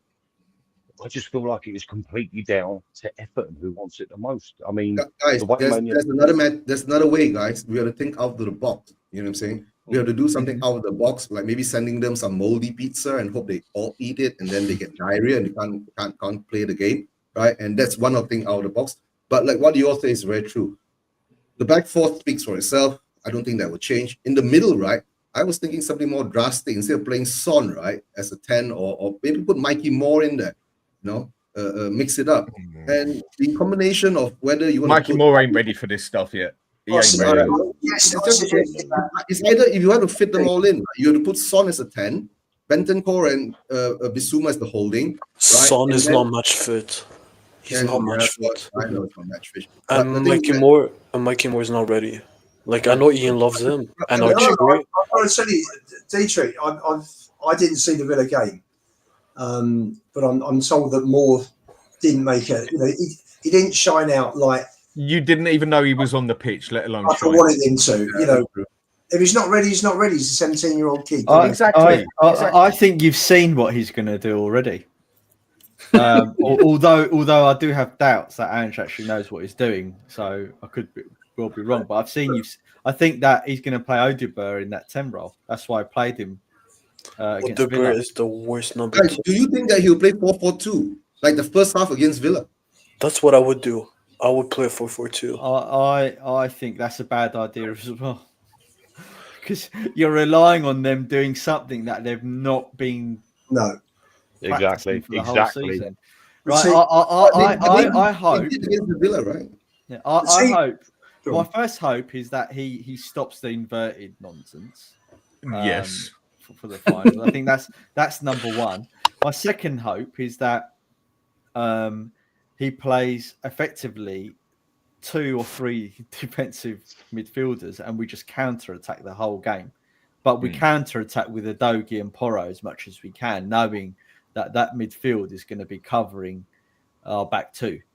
And then they just effectively just put crosses into Solanke or Richarlison, whoever plays up front, literally crossing from like the halfway line into the box and hoping that something happens, because we've got, because Porro's about the only one who can do it, isn't he? You know what was weird about that Aston Villa game, because we did have chances in that game, all right, and that was surprising, but it wasn't like proper creativity. It was more opportunism in moments where one pass sets Son down the wing or Tell or whatever. For me, it wasn't like Maddison spraying the ball around and making something happen. So, yeah, I agree with. Is it Ben? I think that we've got to win every second ball. They've got to play like it's their last game ever. A bit like what we did to Frankfurt, where Romero just played out of his skin. Just basically dirty our way through it. We've just got to want it more than them. And I mean, but that is the problem at Spurs. How much? This is why I was, having a go at Eugene. I'm like, do the players really want it? I mean, I think so. Ange said, right, you know, when he done that, I think it was the worst speech I've ever seen. All the club made it out to be this rousing, amazing speech in the dressing room, right? And I thought it was pathetic. But he was like, "Let's use these games remaining to prepare for the final." What does he do? Doesn't play his 11 that's going to play in the final. Right? It's like, what the fuck is going on? It reminded me of our pre-season when he played all the kids for the pre-season and didn't play any of the first team players. It's just like, what on earth is going on? Whereas Man United and Crystal Palace, they played their first teams, prepping them for their finals. That is Right. the question I gotta say this, that a lot right? are asking at the minute. And people are saying, has he done the right thing by cushioning the players, basically? Or should he have had them out playing and everything else? Now, the thing is, in the last game, yeah, I can have that little bit of sympathy for Ange in the aspect of he was in a catch-22 situation. It was sort of like he was fucked if he did and he was fucked if he didn't. If he'd have put the majority of the team out there and say, for instance, Romero or Van der Ven gets injured or whoever else, people would have been going off their head. Why did you bother? I know people are saying, yes, every game's important, but at the end of the day, the game wasn't important. It was only going to get us a place up. This next game is what makes or breaks Tottenham for the next 2, 3 to 5 years, even. Yeah, Definitely.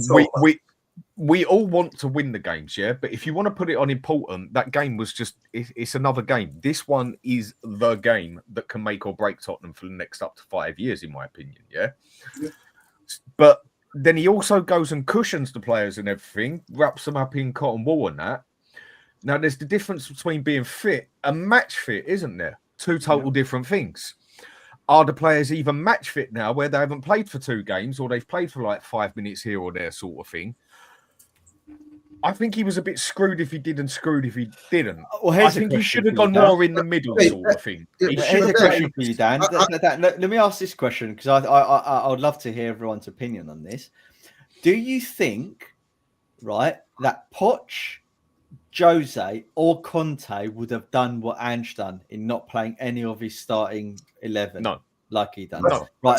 Does that not then answer the question whether it's actually no, I disagree. No way. Was he not sacked because he was able to rest everyone against Southampton? Mourinho resting everyone and having a completely different start, making 8 changes is a completely different thing. Well, hang on, guys. Hang on. Let's look at the facts. 2 games. We played Palace and Villa. We've lost Kulu. And Saul went off injured. So we've had 2 injuries in 2 games. Yeah, that's why he needs to wrap it up. Guys, ever since the Frankfurt game, right, I've already said it in my heart, right? All the games coming up are going to be pre-season, exhibition, friendlies, training games, right? That's what has happened. We've been seeing this ever since the Frankfurt game. That's why we've been shit, and more shit, right? But the problem is that I'm saying all these games, I've seen them do it. The thing is that what Max has been saying, on the day itself, will they turn up? Do they want it or not? I think they do. Of course they do. If they don't want it, right, why the hell are they there? You know, wouldn't you want a trophy? Son, I can tell you the hell of truth, right? He's seen Harry Kane and, come on, guys, Eric Dyer. Eric Dyer is a trophy winner. Imagine that. How would Son feel? Of course Son would want it. Yes, you know, Romero, World Cup winner, Copa America 2 times winner, right? He will want it. It's the pride. Ever since after the Frankfurt, guys, you can only judge after the match. If we win, he's done the right thing, and if we lose, he's done the wrong thing. Yeah, of course, that's right. But guys, this is a fair question, right? How many of you guys here thought, right, we would beat Frankfurt at Frankfurt? I didn't. No one expected it. I thought it was capable. I thought it was capable, but it was going to be a bloody hard game. No. I'm asking, do you expect it? None of us expected it, right? We were all saying the draw was the best result that we're going to get. And somehow or another, we scumbag the win there. Well, with one penalty, right? Oh, dear. That's what we've done in them ones. But for this next game, I think we can go 50-50 on it, on the aspect of that, yes, I would have cushioned half the players, but I would have still played players as well. Like Van der Ven would have started for me, and at half time Romero would have come on, something like that, to still give them a bit of match fitness, because you need the match fitness as well. Yeah, I So I understand. can understand leaving half the players out, swapping, changing. That's what actually a good manager does. But then to just go and put your basic second team out there is For 2 games in a row. Yeah, there's no in between there, is it? It's either one or the fucking other. It's just that's one of the biggest. And then issues to with this introduce some of them with like 3 or 4 minutes to go at the end of the game. It's like, what was the point? You know, if anything, that's probably more likely to get the player injured. I don't know, yeah. Guys, But for this game, hang on, Eugene. For this game, I think up front, I would personally, we're going to play a 4-2-3-1, in my opinion. I think I would put Solanke up front, Richarlison on the right. Like it or lump it, Johnson's got to go on the right. Johnson's got to go on the right. Richarlison on the left. Solanke in the middle. I mean, yes, I think Johnson's a shit player in every means or manner, but he does seem to get into the right place to tap it in the back of the net. And I don't really care how it goes in the back of the goal, as long as it goes in the back of the goal. I would more take a bit of a gamble on this one, and I would stick Son as the 10. But I wouldn't play him as a 10, as a playmaker, yeah? I'd play him as a Dele Alli, shadow striker sort of thing, to run in behind. So we're sort of almost playing with 2 at the front to an extent. And then, obviously, Bentancur and Basuma, double pivot. I'd have Bentancur pushing that little bit more forward with the passes. Definitely don't invert. And Porro is the one that we can say can put a good long ball up there to give us a chance for either Son to run onto it or Solanke to even almost be a bit of a target man as such to let Son come onto the ball, if that makes any sense. What do you think of that?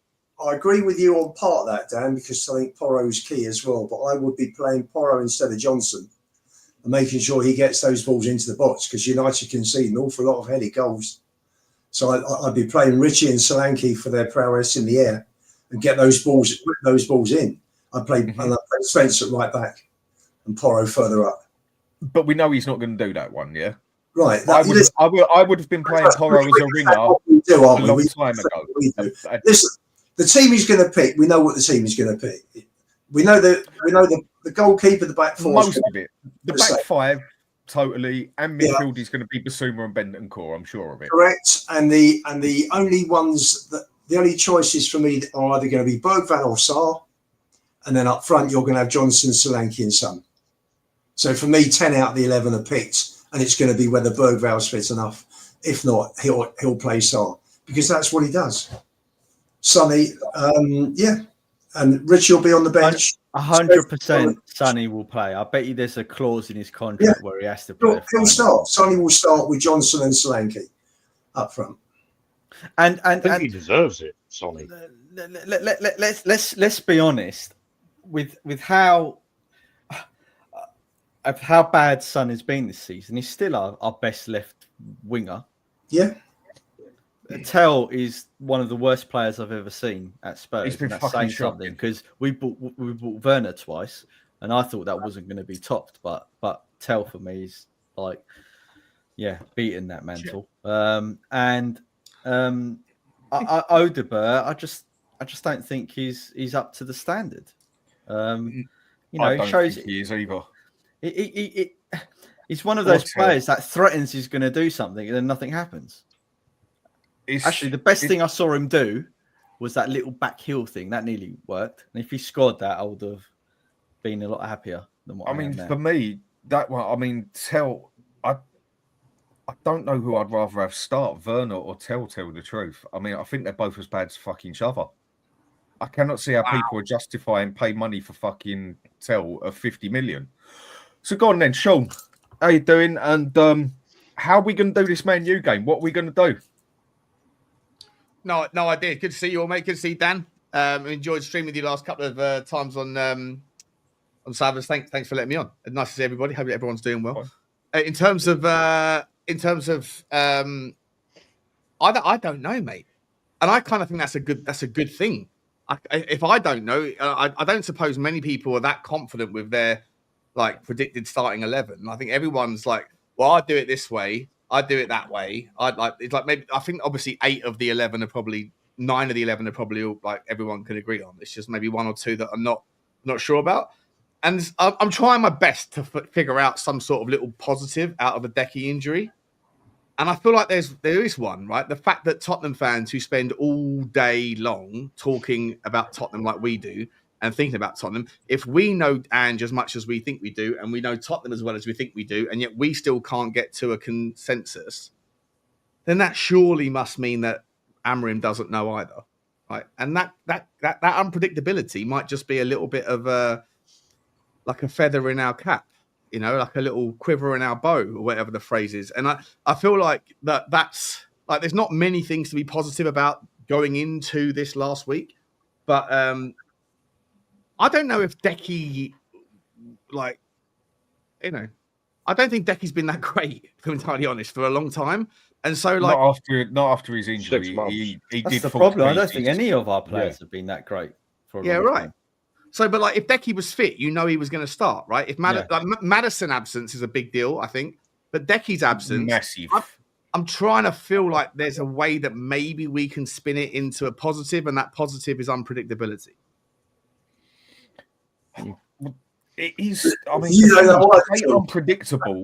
It, like Ian said, there's probably only one player that is actually you're going to have to guess on what he's going to do there, and that is going to be who's going to be the number 10, basically. Well, do you think Sonny's a guaranteed start, or should Yes, he be? Sorry, rather, should he be a guaranteed start? Is the question I should ask. and will be are two different things. Yeah, I think he is, because he's. I think he showed against Villa that he's still our best left winger, despite how bad he's been. I thought he was horrendous against Villa. Yeah, but so is everyone else, Sean. I don't think. I think Matisse Very Tell is true. like. I feel like come Matisse Tell. I feel the way people think about Matisse Tell is the way a lot of people think about me in the Tottenham community, like misunderstood. I think that people have got Let me give you a better analogy. You know, when people think like their missus is the most beautiful like in the world, but everyone else doesn't see that. Oh yeah, maybe. Okay. No, I think he's got a little relationship there with. Sean, you're not misunderstood. We are two of only 100 people that have been at all 3 leaving out protests. There's nothing. Those are facts. Yeah, John, you are leaving out positive. I know that since I met you. When it comes to players at Spurs, yeah, this is one thing I feel we are one of the worst clubs and supporters on the fucking planet. I mean, and Ian, you are one of this lot, yeah? We are the sort, I mean, how do I describe this one? We basically do what with our players, what this Gen Z population have done to themselves, basically. And you're going to say, what do I mean by that? Well, there's a lot of 2-star women out there these days that seem to think they're a 10-star and they can go and get a 10-star man and then just can't understand why they can't pull come love nor money, even though it weighs 24 stone and definitely ain't the best looking thing, but seems to think it's a fucking 10-star, yeah? And that is what we seem to do with all our players. We make them out from a 2-star or a 3-star like they're a 10-star, or like Archie Gray is a fucking generational, and Mikey Moore's going to be the next Messi by the end of the season. And Tell's going to come in and rescue the whole fucking season and everything, when it was blatantly not that we needed. I think we are one of the worst ones. Are you saying Matisse Tell is Gemma Collins? Is that what we're doing here? I am saying if you want to go by looks, he's going to be Butters. He's going to be an ugly motherfucker, mate, because he is fucking terrible on that pitch. You know what I mean? You really think so? No, okay. Well, let's put it this way. Right? During the Villa game, that's all.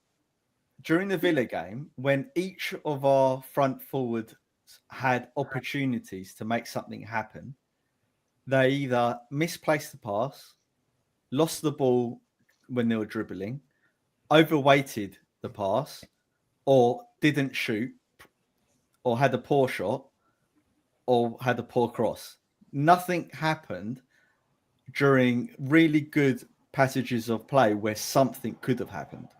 Do you know that's why I'm really worried about them. We set up entirely to go down our left-hand side to test Sonny's readiness. Like, I think that Mikey Moore got... But I'm not like...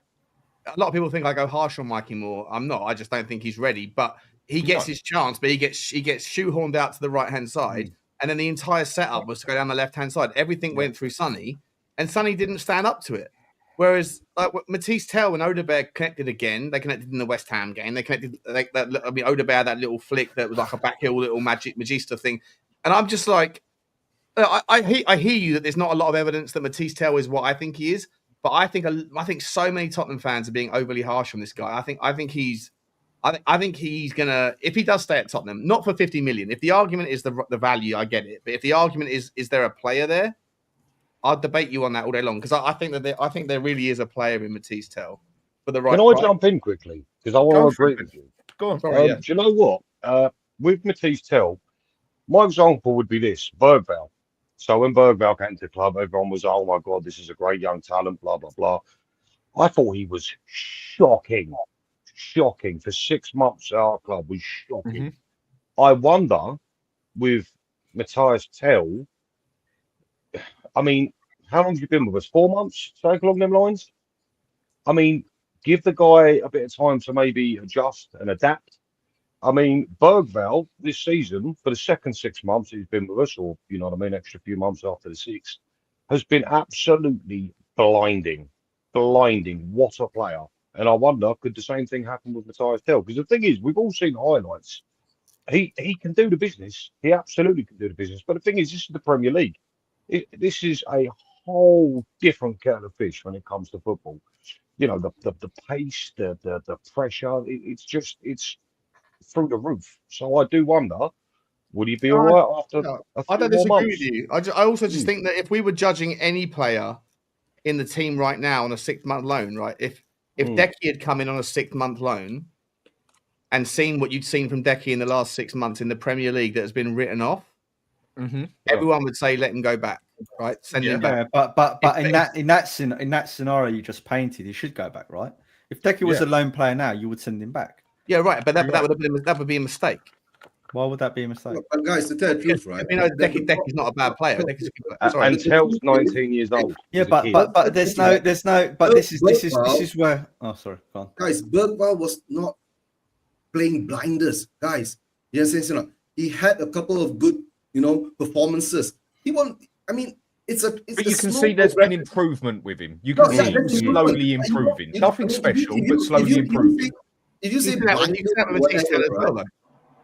they're all like that. All our Spurs players are like that. You guys say no. When we see a little bit of good from them, we overhype them.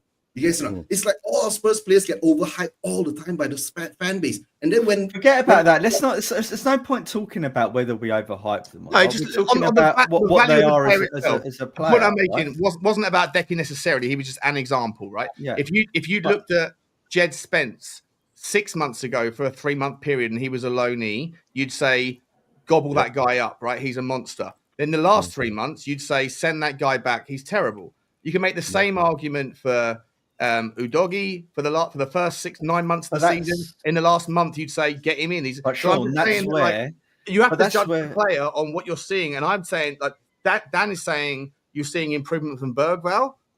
And I'm asking you guys, are you at least seeing improvement from Matisse Tell? Because I'm seeing a guy that started off rough. Yeah, but hold on. One of them is a long-term acquisition. The other one's a short-term acquisition. Right? The long-term acquisition is you're investing, right, hoping that they're going to improve and their ceiling's going to climb over a long time. Tell was bought in as a player to effectively try and save the fortunes of our season. Yeah, right? and we're paying a lot of money for a 19-year-old. But that's not on him. That's between the clubs. He's not. Why is it not? Okay, so do you think his agent then, right, when he's negotiating for his contract and salary, is saying, "Oh, he's 19. Don't worry about him." No, that's not the point I'm making. No, exactly. You can't say that's not on him because he hires representatives to try and get as much money based on his ability as possible. Yeah, but I agree with the argument that we shouldn't pay 50 million quid for him, nor should he get 200 grand a week. 100%. All of those things are negotiable. But I'm just making the argument, can you see a player in there that is worth something at a certain price point, wages and tenure? Now, look, I also make the argument, by the way, I've been making it all week, that if we have 50 million quid in debt from Bayern Munich, there's a player in the Bayern Munich squad that also is surplus to requirements that I think fills our holes far more than he does in Pelini. right? So I'm all Yes. so I'm like relative and relevance 100%, but just on the Tell conversation, he's not responsible for the wages he earns. He's not responsible for the money that Tottenham have paid, the loan fee, any of that stuff. I'm just making the argument, can you see something in the player that at a certain price point there is value? And I think if you guys are suggesting that he hasn't done anything and you can't see anything in him, not even an improvement, I'm like, maybe I'm just seeing something. Maybe you're saying things. Sean, let me ask you a question. For my standard is Good very day, simple. Tricks. If Matisse Tell came in, if Matisse Tell came in, right, and scored 5 to 6 Premier League goals, right, with the time that he was with us, right, and good goals, right, I would say he's up there with to someone that we can attract to buy the quality that we need, right? That's the problem. We bring it in and we want goal scorers. Yeah, but we haven't seen anything from anyone during that period, have we? Yeah. That's why we have 17, Sean. That's what I'm saying. Exactly. That's the point I'm making. It's like, are we judging Matisse Tell on things because of the environment, which has been an embarrassment, a shocking shit show that I hold the manager accountable for saying there, if you can't tell what we're doing here, mate, all that bollocks, right? And I hold him accountable for that terribly low standard, right? It's embarrassing. But I'm just saying, if we're holding Matisse Tell to the standard of him as a player, then you could make that same argument for basically everybody else. Can I just give him... No, hold on, Dietrich. But Sean, I think that we need to make a really important distinction in your argument here, right? Because I feel that you're arguing from a long-term perspective as opposed to the short-term perspective in which we signed him for. Because yes, from a long-term view, right, I agree with you. You could say, right, let's make a £5-10 million investment because potentially in the next 2, 3, 4 years he might become something, right? I agree with you. No one can predict the future, right? And there'll be coaches in that squad that can say, you know what, I can see something in him, right?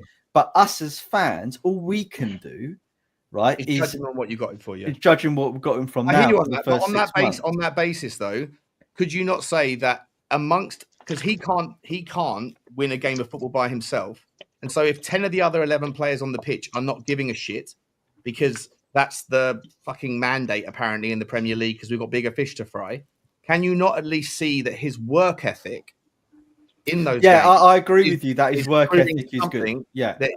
Therefore that he only has the window in which to prove himself. But by the way, his signing wasn't just as a short term; it was with the option / obligation, whatever it is, to become a permanent player. He has a point to prove, and but that deal is bad, though, Sean. Right? Very much. You've done deals as I've done deals in business, right?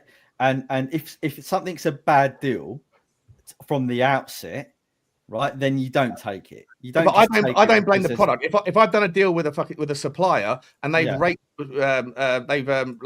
ransacked my pockets, I don't blame the product that I bought. If the product's okay and doing something like its job, but I've overpaid for it because I've been sold a wrong and by Bayern Munich. But blaming the product and judging the product are two different things. And that's where you check the product out first, isn't it? You check it out before you buy it as such. Yeah. Okay. Sean, I've got a question for you. Do you think Matisse Tell, right, is doing a job now? I think he's doing a better job than everybody else in that team in games that are clearly meaningless to the club. Which again, I'm not excusing it. I think it's an absolute disgrace.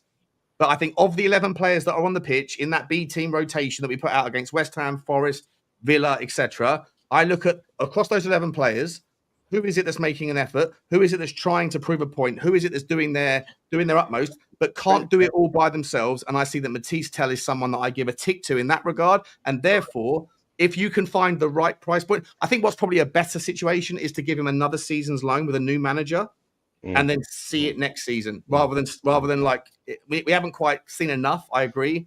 Maybe another try before you buy. But this environment is a really difficult one to judge him on, I think.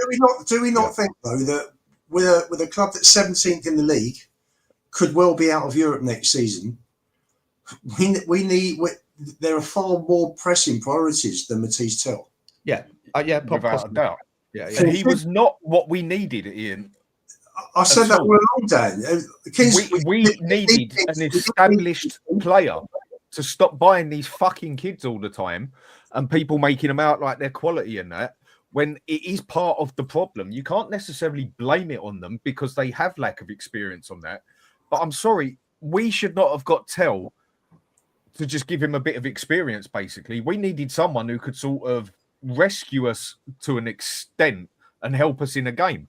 I have not seen him perform in any means or manner better than Odegaard in a game. I think Odegaard actually looks better on the ball, safer with the ball than Tell does. I mean, if we were going to do that, then why the fuck didn't we just do Mikey Moore? We paid a lot for Odegaard as well, though, don't forget, right? Yeah, £30 million for him, mate. 25. What about this? 25 million. Who takes him? Sorry, it was 25 million. Yeah, 25 million. On that basis, if you can go back to the drawing board with Bayern Munich again. Sorry, I'm just playing devil's advocate here, and I don't want to. Sorry, I didn't want to come in and take over. But like, I do think there is a price point that's right. It's not nowhere near 50, right? Maybe it's 20 with 40% sell-on fee or something like that. But maybe arguably it's better to just say, can we do another loan fee? Right, and then let's see what he does under another manager. Because I think there's a player in there. I just don't know if he's the. Sean, let me ask you this question: would Matthias Tel get into Man City or Liverpool or Arsenal squad? No. So he's not good enough. Because those are the teams you're trying to beat. Yeah, but none of our players get into those squads. That's my point. So why would Arsenal Matthias Tel? We can't attract the players that get into those squads. Yes, we can. Yes, we can. Dietrich, Wait, Eugene. You could have signed Cavatrel, you could have signed like Desiree Doué before you went to PSG. Like, there's players out there that are good enough that we can attract. We have had players. Even Kudus that went to West Ham. He's good enough. Who in our current team gets into those three teams that you mentioned? None of them. This is why we're 17th. That's a different argument. You're making an argument about the player. No. I'm making an argument that why should we sign Matthias Tel if he's not good enough to make into the squad? Because I want to sign better. We don't compete for the right players. We don't compete for those players, right? Like if we go after Cherky, we might have a chance of getting him. If Liverpool pick up the phone, he goes to Liverpool. Like, no question. You know why? Because they have the draw of guaranteed trophies. Same with City, to a lesser extent Arsenal. And I made this point earlier on a show I was on. Even Chelsea, that are only benefiting to this day from the byproduct relationships of the cheating that happened under the Abramovich era. We, as the second-tier teams in the UK, us, Aston Villa's, Newcastle's, we are victims of the cheating that happened 12 years ago because Chelsea created a brand around success that started and finished when Abramovich was breaking the rules despite all the money. I don't want to get into that stuff with you, but like there's tiers to what you can attract. The second that Liverpool come in, the second that City come in, They haven't got. Pep's not got to pick up the phone and convince anyone to come.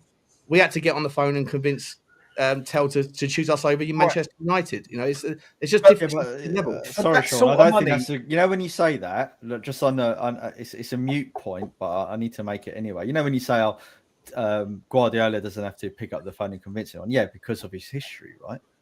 And Manchester City, he's achieved.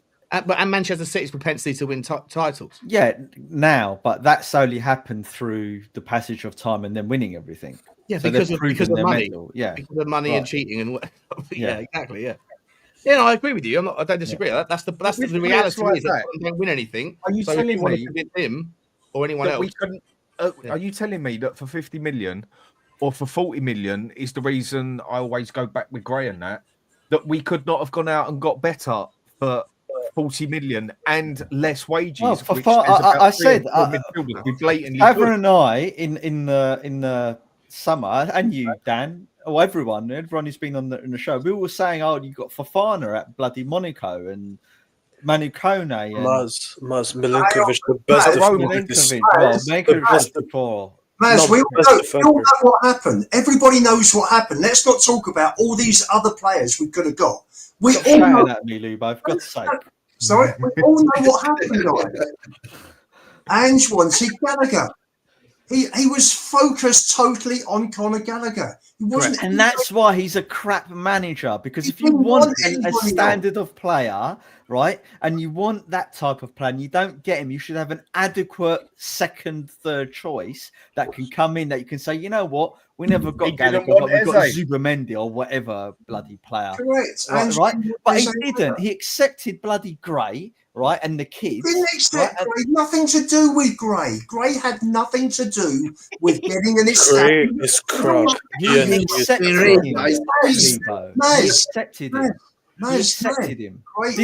Did he not sign off The Gray the recruitment, player to come in Gray through the door? recruitment had nothing to do with Ange. Gray was brought into the club. Well, then he's a fool. He Because was if I'm brought in into charge, the club for he's the a fool. future. Why? Ian, he's a fool because if I'm in charge of a department, right, and the people above me are overriding my authority and responsibility of that department, then why the fuck have they hired me in the first place? But man, The same thing that Jose said to Levy before the cup final. If you think you can manage a team, go and fucking manage them then.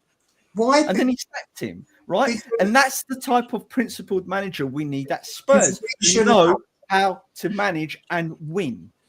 Maz, if we want to buy kids, we buy kids, but at the same time, we buy established players. The Yeah, but reason you we- don't buy 40 million kids. the Not reason- 40 million pound kids. No, Dietrich. I agree. Dietrich. He's hardly played any kids this season. No, but I'm trying to say you don't buy Ian, when you buy I- kids, I it's like And we got 12 kids plus Ian, plus Højbjerg. Let's not talk- what you're trying to do, Ian, right, is What I'm saying is- I've already agreed with you, right, Yeah. that buying young kids, right, is not a bad strategy, assuming that you buy match that established. strategy with buying established players. Absolutely. If it's one or the other, then I don't want the kids. But And that's the problem It at wasn't Spurs. one or the other. Well, Because it is, because we didn't Levy sign gave him the anyone money. else. Levy gave him the money to go after Gallagher. The money was there. He didn't get him and just got Solanke instead. All right, guys, hold on before you continue, right? It's going to be 4 a.m. here in Malaysia, right? Go on. I'm going to go to sleep soon. And I'm going to say this, right? I'm not going to go on that rant again. I'm not sure whether Sean heard it, right? Guys, the finals in 2 days' time, right? All of us have to be positively deluded, right? Support the team, support the manager, right? And come on, you Spurs, Levy out. Get that Europa League Cup, right? We need it. Come on, guys. Believe it, all right? Positively deluded. Believe it. Usually, Ian, you're the only person who argues this point, right? It's not a good strategy just to get the kids in, right? And say, oh, it's all okay when you don't sign established first players to actually improve Can I your ask you a 11. question, Maz? Can I? Okay, can I- guys, before I go, I'm going to plug my channel, Spurs Vision TV. Please subscribe, right? Subscribe to HotspurHood, Tottenham Away, and of course, Spurs Talk Show, Sean, right? Sean, haven't seen you in a long time. Hope you're Yeah, doing great to well. see you, mate. Great to see you, buddy. Hope you're okay. Right? And guys, See you later, have a Eugene. good day, right? Please, positive delusion. That's what we need now, right? To win the cup, right? We have to be What's positive. Ruth on his own? Right? And next time, Eugene, just say no, mate. Just say no. I will always say yes when we're up for trophies. Woohoo! All I right, guys, wasn't on take about care. the trophies. See you, mate. All right, take care. Bye-bye. See you later. Do you mind if I ask you guys, the panel, a question and let Go for everyone it. just sort of go for it, right? So Dean Huijsen, right? He's about to go to Real Madrid for 55 million quid or whatever the release fee was. There was That's an the one. article out this a couple of days ago from Ornstein, I think it was, that said that Tottenham and Newcastle were the first people back in January to start asking Bournemouth about Huijsen. And then Tottenham came in. And as soon as Tottenham came in, they were willing to pay more and they were willing to essentially price Newcastle out. And then Newcastle fell away. And then as soon as we started getting involved and made a series of attempts, this was back in January, then all of a sudden Liverpool, Chelsea, and I think it was Arsenal with the third team, they came in. And at that, it wasn't. It was Fabrizio Romano that said it, not honestly. As soon as that happened, then Tottenham were just like out of the equation. There was no chance. If those three teams were involved, that was out of the equation, right? And then as soon as Real Madrid came in, then those other three teams were out of the equation. So there's a pecking order in terms of like, Of course there is who in that can aspect. do what they can do, right? And so I see these on Twitter, everyone going, Tottenham need to find the Dean Huijsen before they become the Dean Huijsen, right? The Dean before the Dean. And I'm like, isn't that what we're trying to do? Isn't that what Brighton do? Isn't that what Brentford do? Isn't that what Bournemouth do? Everyone wants to be the Brighton until it's time to become the Brighton. And then people go, we're doing it too much. or we overspend on Archie Gray. No one should be paying 40 million or 35 million for a player that, you know, that hasn't had a championship, a Premier League minute. And I hear all that stuff. But like, I want to ask you guys, what is, in your opinion, the right balance of your budget? Yeah, sorry, Sean. I just want to explain you one thing with Dean Hulson. If you tell me we're gonna, for me, I don't look at age. I look more of like first tier experience. Dean Hulson played his whole life in Italy, played with Juve and was a regular starter for Roma. Then goes to Bournemouth, and look what he does. If we go and buy, let's say, the Bergvalls, the Archie Grays that have no significant minutes in the top 5 leagues, for me it's pointless. Why should you go and spend the money on those players? No, I don't care. I don't look at age. I look more of like the experience you have in top tier. If we do that, if you wait until the top tier, then you're going to end up, as soon as someone emerges in top tier experience, and because Tottenham are not, just because Tottenham financially might be able to compete with some of those teams around us that we want to. To your initial question, Dietrich, we can't compete with City. Yeah, but Hulson was sold to Bournemouth for 15 mil. You tell me we cannot do that? No, I'm saying we can do that, right? But isn't that what we're trying to do with some of the other players, some of these youth talent, the Archie Grays? Are we not just? We might have overpaid for Archie. Sean, is that even the discussion though? Like, I don't think anyone disagrees with you that we should try and get the players before they go on the radar of the bigger teams for the. But when we pay 30 million for Archie Gray. And Archie Gray hasn't had an incredible breakout season. Like initially, he was shoehorned into a centre back. Then it's a bad strategy, then, right? No, because you buy the player. Next season, Archie Gray might be the monster, but right now, everyone's saying we overspent and shouldn't have bought him. Yeah, we overspent because he didn't even make the. I think the Championship 11. He didn't even make it. He achieved nothing in the Championship. He didn't even play. I don't. Okay. Do you think that you should be spending £40 million on that type of talent without them? I didn't think so. I watched. There was a video I did last summer before I disappeared for a while. There was the last video I did that was. I was like, I think we're about to get Archie Gray. I was like, I've seen him a couple of times. Like he looks like a real handful, just like a really talented kid. But 40 million quid, I was like, that's outrageous amount of money. Let me move on to the next question then. Right? Do you think that Tottenham Hotspur should be spending £40 million, forget about whether they're a kid or not, on a player that doesn't improve the first 11? Well, no, listen, I think you're obviously right, but we didn't know. None of us know, right? Like no, but it's not about. But just if you stick to, I know. Look, sorry to rein you in, Sean. Right, but if you stick to those 2 points, then my point is correct that Tottenham Hotspur, knowing that we need to improve that first 11, right, shouldn't have bought Gray at the behest of buying other players to come in, right? Okay, but let me ask you: would you have taken 50 million quid for Archie? Would you, if Archie Gray cost 30 million if Bergvall cost 30 million and Archie Gray cost 15, would you be more okay with those 2 acquisitions? For me, it's irrelevant what either of those 2 players cost, right? If Tottenham Hotspur then went out and bought, for argument's sake, you asked a question about. I'm going to bring you in here. You asked a question about improving the first team. Archie Gray has, and I'm answering that. So what? But they haven't, though, have they? Lucas Bergvall, has materially improved the first team. It just so happened that he cost 10 million. And the other risk that we took, he's improved the first team off the back of the first 11 being very poor, right? That's different, right? But that was more circumstance than by design. He has improved the first team, though. No, but in the circumstance we have now, we never brought him in to come into that first 11. How do you know? Even Ange said that. No, Ange said that none of these players should have been playing this season. No, Lucas Bergvall was promised 30 minutes. That's how he got him ahead of Barcelona. Yeah, but he was not going to play the amount of games he has played, and Archie Gray would not have seen time. And Archie Gray was not going to see time a day unless the injuries that have happened, basically. Yeah. Now Bergvall, when you go and spend that on 12 million, it gives you that bit of leeway, yeah? Because Ain't I it say half only very lightly, but it is only 12 million. You can sort of give it away and let it go. But when someone gets bought for 40 million, whether it's not their fault, but they've got that 40 million price tag on there. When we could have gone out and I could have gone out and picked about 3 or 4 midfielders that I think we would have significantly got that would have got into that first team instead of Archie fucking Gray, who don't even play in the bloody position we got him for. I would take issue though that Bergval's improved the first 11. I mean, like it's certainly from last season he hasn't improved it, judging by the form of the. I wouldn't say he's improved the team. I'd just say he's been more consistent. Just to wrap up and let the other guys chime in on this. I'm not just stealing all their time, right?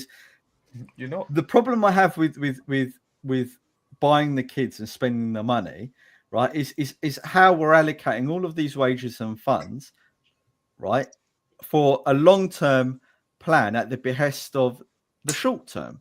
And when everything is judged on the short term by Daniel Levy in the board, right, and the manager then not wanting to bring in players to materially improve the first 11, then he shouldn't be bloody complaining at all about anything. But Daniel Levy isn't, though. Like, maybe that's the reason. No, not Daniel Levy. I'm talking about Ange. Right, but maybe the reason why Ange has survived as long as he has is because Daniel Levy's pivoted, his that's framework. Wrong, though. You can't agree that framework is good when we're in 17th. No, of course, 100%, mate. I don't want Ange here. I'm just saying you made the assertion that Daniel Levy judges everything on the short term. He does. If we don't finish top 4, he has done. But under Ange, he has given this guy a longer rope than any other previous manager. And I'm saying maybe that is in line with the fact that we pivoted towards a youth-centric approach to football transfers. No. And therefore, as much as he's given the wrong guy too much time, and we can all agree with that, I'm sure, but maybe the reason why Ange is still here is because Daniel Levy has pivoted and realised and recognised that there's other things that are part of the mandate now. That the reason part of previous manager. Why Ange is still here, purely opinion. Levy had this sus Christmas, yeah? He should have got rid of him Christmas to try and rescue our season. Levy already had a plan. You talk about rope. Yeah, what he did was give Ange enough rope to hang himself. Because now at the end of the season, he can basically turn around and said, I did everything that you Spurs supporters asked me to do. Got an attacking manager, whether we call it attacking football or not is a different thing, but that was the idea. Stuck by the manager through thick and thin. Gave him 400 million to spend. Didn't sack him behind semi-finals and hang on to him till the end of the season. And in the process as well, he's also give the fella enough rope to fucking hang himself now that he can then win the cup for us, sack him, and you ain't going to get many people complain.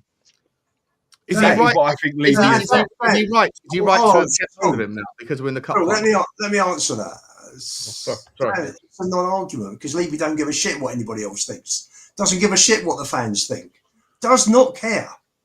Could not give a shit. I'm giving the fans what they want. It doesn't enter his head. Nowhere near. It's a million miles. No, Ian, you're missing it, mate. You're missing it. I'm not missing it. No, I'm not missing it. I'm not missing it. I'll explain it again to you then, yeah? I understood what he hasn't done it. No, you haven't. He hasn't done it because he gives a shit. He's basically done it so he can turn around and say fuck off to the fans. No, he doesn't. He doesn't give a shit about the fans. That's why I reckon he's held on to it. Dan, you think he's that sadistic? Dan, he doesn't care. He says fuck off to us every match with the high ticket prices. The high ticket prices and the high food and drink. Ian with a high ticket price bollocks. Come on. I don't think he don't give a toss about the fact. He doesn't give a toss. I think what he's gone and done. He's had his own little plan here where he's covered his own arse good and proper. Yeah, because at the end of the day, own arse with who? The fan base as a whole. It's just less pressure on him. It now makes him almost look like a good person. The only person he's got to answer to is Joe Lewis. And if we're not in Europe next year, then he's got to go and answer to Joe Lewis about a massive financial hole. Yeah, well, and the fact that Levy is now bigger than the fucking Beckhams and that when it comes to money in his back pocket because of this season says he's definitely doing something right on the business side, doesn't it? What I think he has gone and done is basically put a screw you back to the fans and say, there you go. Now who's going to complain so much when I do it my way? When I've had people in the past 3 months sitting here saying, oh, where's my Levy? I want my Levy back. Get this fucking prick out my club. Like Ange Postecoglou. Dan, I think he's played a game, mate. I think he's actually can we steer it back though to the signings and Ange, right? Rather than going into the Levy thing, because as much as I'd love to, I know you said earlier that we don't want to turn that show into that, right? And I respect your steer on that. Ultimately, Ange, as per the title of the show, I'm fatigued with him because he's not what everyone said he was going to be when he first came, right? And he's accepted all of the foibles of Tottenham Hotspur, right? I'm not saying that he shouldn't, because ultimately he's an employee, but there's certain things that certain managers shouldn't accept. And accepting kids instead of improving his first 11 is one of them. And if he did put the focus on improving that first 11, then we wouldn't be in this crap position now where we're thinking, oh, fuck, should we play Tel? Oh, fuck, should we play Ediba? Oh, fuck, should we play... You know what I mean? Kulu or 10 position. You know, if we signed established players that were good, then we'll be saying maybe we should put Chiesa out up front and Locatelli in the midfield, and you know what I mean, Fofana and stuff. That's the type of conversations we used to have when we had better players. Not this crap conversation now where there's no good options. the point that people sit here and debate whether we play Richarlison or Solanke up front. This is how bad things have gone. And this is why I can't accept them pivoting to this kid model, because they've dropped so much now that we're almost relegation fodder levels. But the whole point last summer, he was trying to get investment in, and he was trying to get the books up. So for him, it was about cutting the wages, and that's exactly what he did. So he brought in. We're 17th, Ian. It's not obviously it's not been good because we're 17th. Maz, I think he got a shock. I think he's got a shock this season. Don't think he expected to finish 17th. I don't think anyone bloody did. I don't think anyone expected that. Nobody. But I think he knew the season was basically done, that we weren't getting a top 4, top 5 place by Christmas. We were in the cups that could get us in Europe, and we're still in a cup that could get us in Europe. He's had a majority of the fan base on his side. I mean, with this, on these protests and everything else, at the end of the day, what effect is it going to have? If effect, only time will tell. But it's extra pressure he don't quite need on his back at the moment. I mean, a lot of us, if we know anything, know that one of the main things he is looking at, as the businessman he is, and a fucking good one at that, whether people like it or not, just a very shit football chairman, is those hotels behind. But you know what? I don't hear that getting mentioned. As all I hear keep getting mentioned at the moment is, why haven't you got rid of this fucking manager? All the diversion has gone from that side, what a lot of people would be talking about, over to the football side. And all that stuff. That's what a lot of people were talking about at the start of the season, and party through it and things like that. But why are people talking about the hotel? No one's paying any attention to that, though. Yeah, but why? They usually why would. Is there a problem though, Dan? Like, why? They usually would.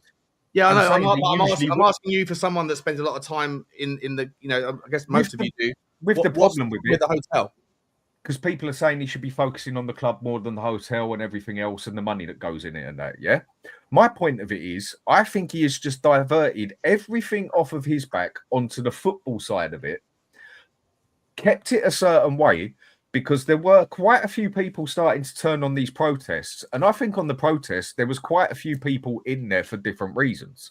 I think there was also people in there for purely Ange out reasons, yeah? Other people there for Levy out. Other people there for both. Other people there. I think it was a very, very split personality for it, but all wanting the best for the club.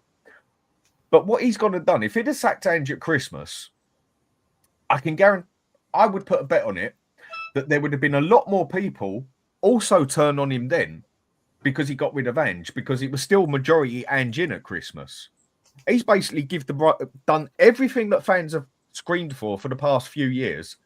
And what he's also managed to do is let the manager give him enough rope to hang himself, where we can actually sack him, even if he wins a bloody cup, and people ain't really going to complain. But Dan, isn't that a demonstration that the fans don't know what they really want, or that they move the goalposts every 5 minutes? Because I remember 2.5 years ago when I first started out being called, I mean, I still get called it, like a spreadsheet fan or whatever, right? But it was top four's not a trophy, right? Give me a trophy. I don't care about top four.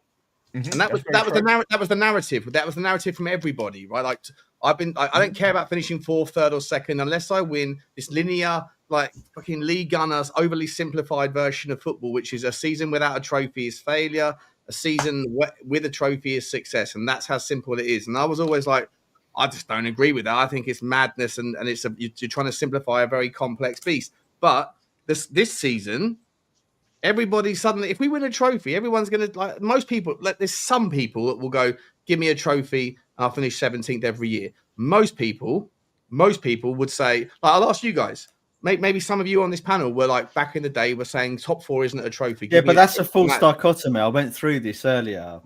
Yeah, we already had Sean, this one. Right? What you're doing is you're asking, you're giving two very narrow examples, right? And trying to say that they're equivalent to each other, and they're not. No, right? And then you're asking the fan. It's not the same as finishing 10th. I get it, but what I'm saying is, would you tolerate having a season similar, maybe not as bad, right? But finishing 10th or whatever, right? Every year, if you had this sort of cup run or an FA Cup or a Carabao Cup, every couple of years. Doing the Villarreal. Sean, you're not going to have it. Can I just, Dan, I've got to shoot. Can I just answer this one? Sean? Go for it. You're not going to have this sort of cup run normally, because you've got a Liverpool, domestically, you've got a Liverpool, Man City, and Arsenal. There are so. It couldn't have been any easier, could it? Really? It couldn't have been that. Frankfurt, correct. But do you know what, Dan? If we win it, it doesn't actually matter, because in '81, when we won the FA Cup, we had Exeter, we had QPR, we had Hull, we had Coventry, we had Wolves in the semi, and we had Man City. Not in that specific order before anybody. No, no. Ian, but nobody remembers. No one remembers that.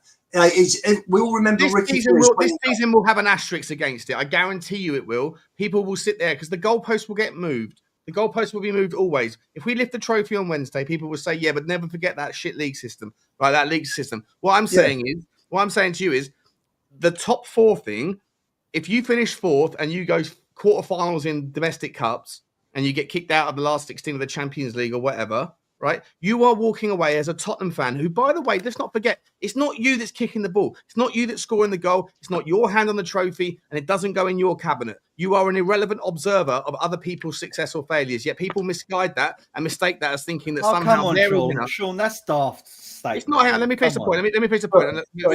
Right? It's not your success, but what you are doing when you participate in a season where you finish fourth or third, but you don't win something, but you go deep in competitions, you are walking away from watching your team play every week or twice a week.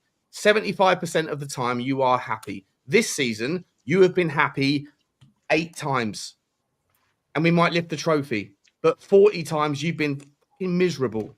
And I'm asking you, do you really want this sort of thing? Yeah, okay, slightly better in the league, but the argument has always been, fuck the league. Give me if you're not going to win the league, then I don't care. Give me a trophy every time. That's the argument. Because if you're winning a trophy every time and you're not higher up in the league, right? That is still brilliant.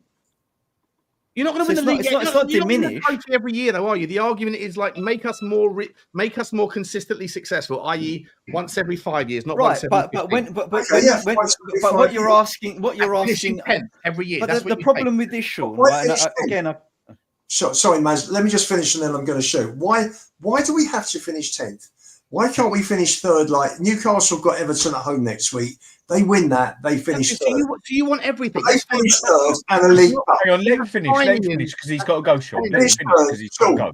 Why do we have to finish 10th or 12th or 17th? Because the argument was, I don't care about the league, give me a trophy. That was the argument I was making. That's the argument I heard for years. And as soon as you get that experience, suddenly the league is important again. That's the only argument I was making. And I think the answer for that, and we've never been a league team, have we? We won it twice in 140. We've always been a cup team. That's all we ever have been. We've been a cup team, but under ENIC, we're not even a cup team anymore because we've won it once. And prior to ENIC, between 61 and 2000, when they took over, we won 9 trophies. So 9 in 40 years. And now we've won 1 in 25. So it's a massive difference. It's a massive drop down. Yeah, there's massive reasons. Not only in 61. We haven't won it since, but we won 8 cups after that out of those 9. So how many finals and semi-finals we've been in though? 6 in the last 7. This is our 7th final under Daniel Levy. You know, it's you can turn around and you can say Portsmouth in the semi-final. That's down to the players. Blackburn in the final. Players didn't turn up. Go and look at. I did a video on this. Go and look at their path to the final, mate. They didn't play anybody. Wigan didn't play anybody. Portsmouth didn't play anybody. I think they played Man City in the final. Middlesbrough. I've done all that. I've done a massive show on that thing. Right? It's not as simple because you guys, like Ian, you specifically, are sitting there making these assertions that everything that dictates Tottenham's success is down to Tottenham. In those 8 cups that you're talking about that we won, yeah, we were more successful relative to our competition. There are an infinite amount of variables that change, not just within Tottenham, but within everybody else that you're competing with. And the biggest change, I did a video on it, did a long stream on it, is money in football. There's fewer and fewer teams win success every year. It's fewer and fewer. 90 is now. I used to say it's 97. Now it's 91% because of Palace and Newcastle. But it's still the same metric, the same rhetoric and the same metric that fewer and fewer teams win. Why? The biggest problem in football is money, mate. It's money. It's not Daniel Levy. It's money. But since you said that to me a few months ago, Sean, Newcastle and Crystal Palace have won 2 of the 3 domestic. Cool. They might. Listen, might not be. Palace may well be. It's 1 in 119. We might win it this year as well. We might win it this year as well. So the argument's mute, isn't it? I'm sure Newcastle will go from strength to strength now. Possibly. What I would say is there's 8 teams now that are fighting for Champions League spots, and after they've got a chance to spend money because they're there. I mean, in that aspect. So what I'm going to go with Ian, you said you wanted to shoot. All right, mate. You take care of yourself. Cheers coming on. Thanks. See you, Ian. Take care, mate. As soon as you are talking about money, whatever, and that, yeah. I mean, whether we like it or not, it's always something to do with Spurs. Money always comes into it somewhere. Now, for me, like I said at the start, just myself, and also said on We Are Tottenham TV and that, the really bad thing about this Wednesday is it's not even necessarily the cup, winning the cup itself, that's the most important thing. Even though it should be. The point is if we don't win that cup, we are fucked for the next 3 years at least. Yeah. Amen. It's the actual after effects that are more important than actually winning the bloody trophy itself. I know winning the trophy is still ABC, whatever, yeah? But it's the after effects that people are looking on more, or some people, me being one of them, because if we don't bloody win it, we are screwed. So Man United, though. I don't think Man United will be as screwed as us, but they'll be in trouble as well. But Man U will spend more money than us, more wages than us, and they will still be able to attract better than we will. And they've already got a better manager sitting there. Whereas Spurs, we're fucked, basically, if we do not win this. I mean, so if we don't win this, Ben, since you kept quiet for a bit, where do you see us going or not going if we don't win this? I think we are in more trouble than some people realise if we don't win this. Yeah, sorry, I don't mean to be quiet. I was listening to a lot of strong debates. I'll tell you what it is. It's funny because listening to everybody sort of debate, you've all got a good point. You know, each and every one of you are right, to be fair, in some respect. But where do I see us going? The dark ages again, mate. That's where I see us going. To put it bluntly, it will take away everything. I don't think people realise just how important this cup win really is, because I'm telling you, if we don't win, transfer budget down the drain. I mean, Jesus, we don't spend that much now. Transfer budget will be down the drain. Attracting players will be incredibly difficult. I still feel like we're a draw.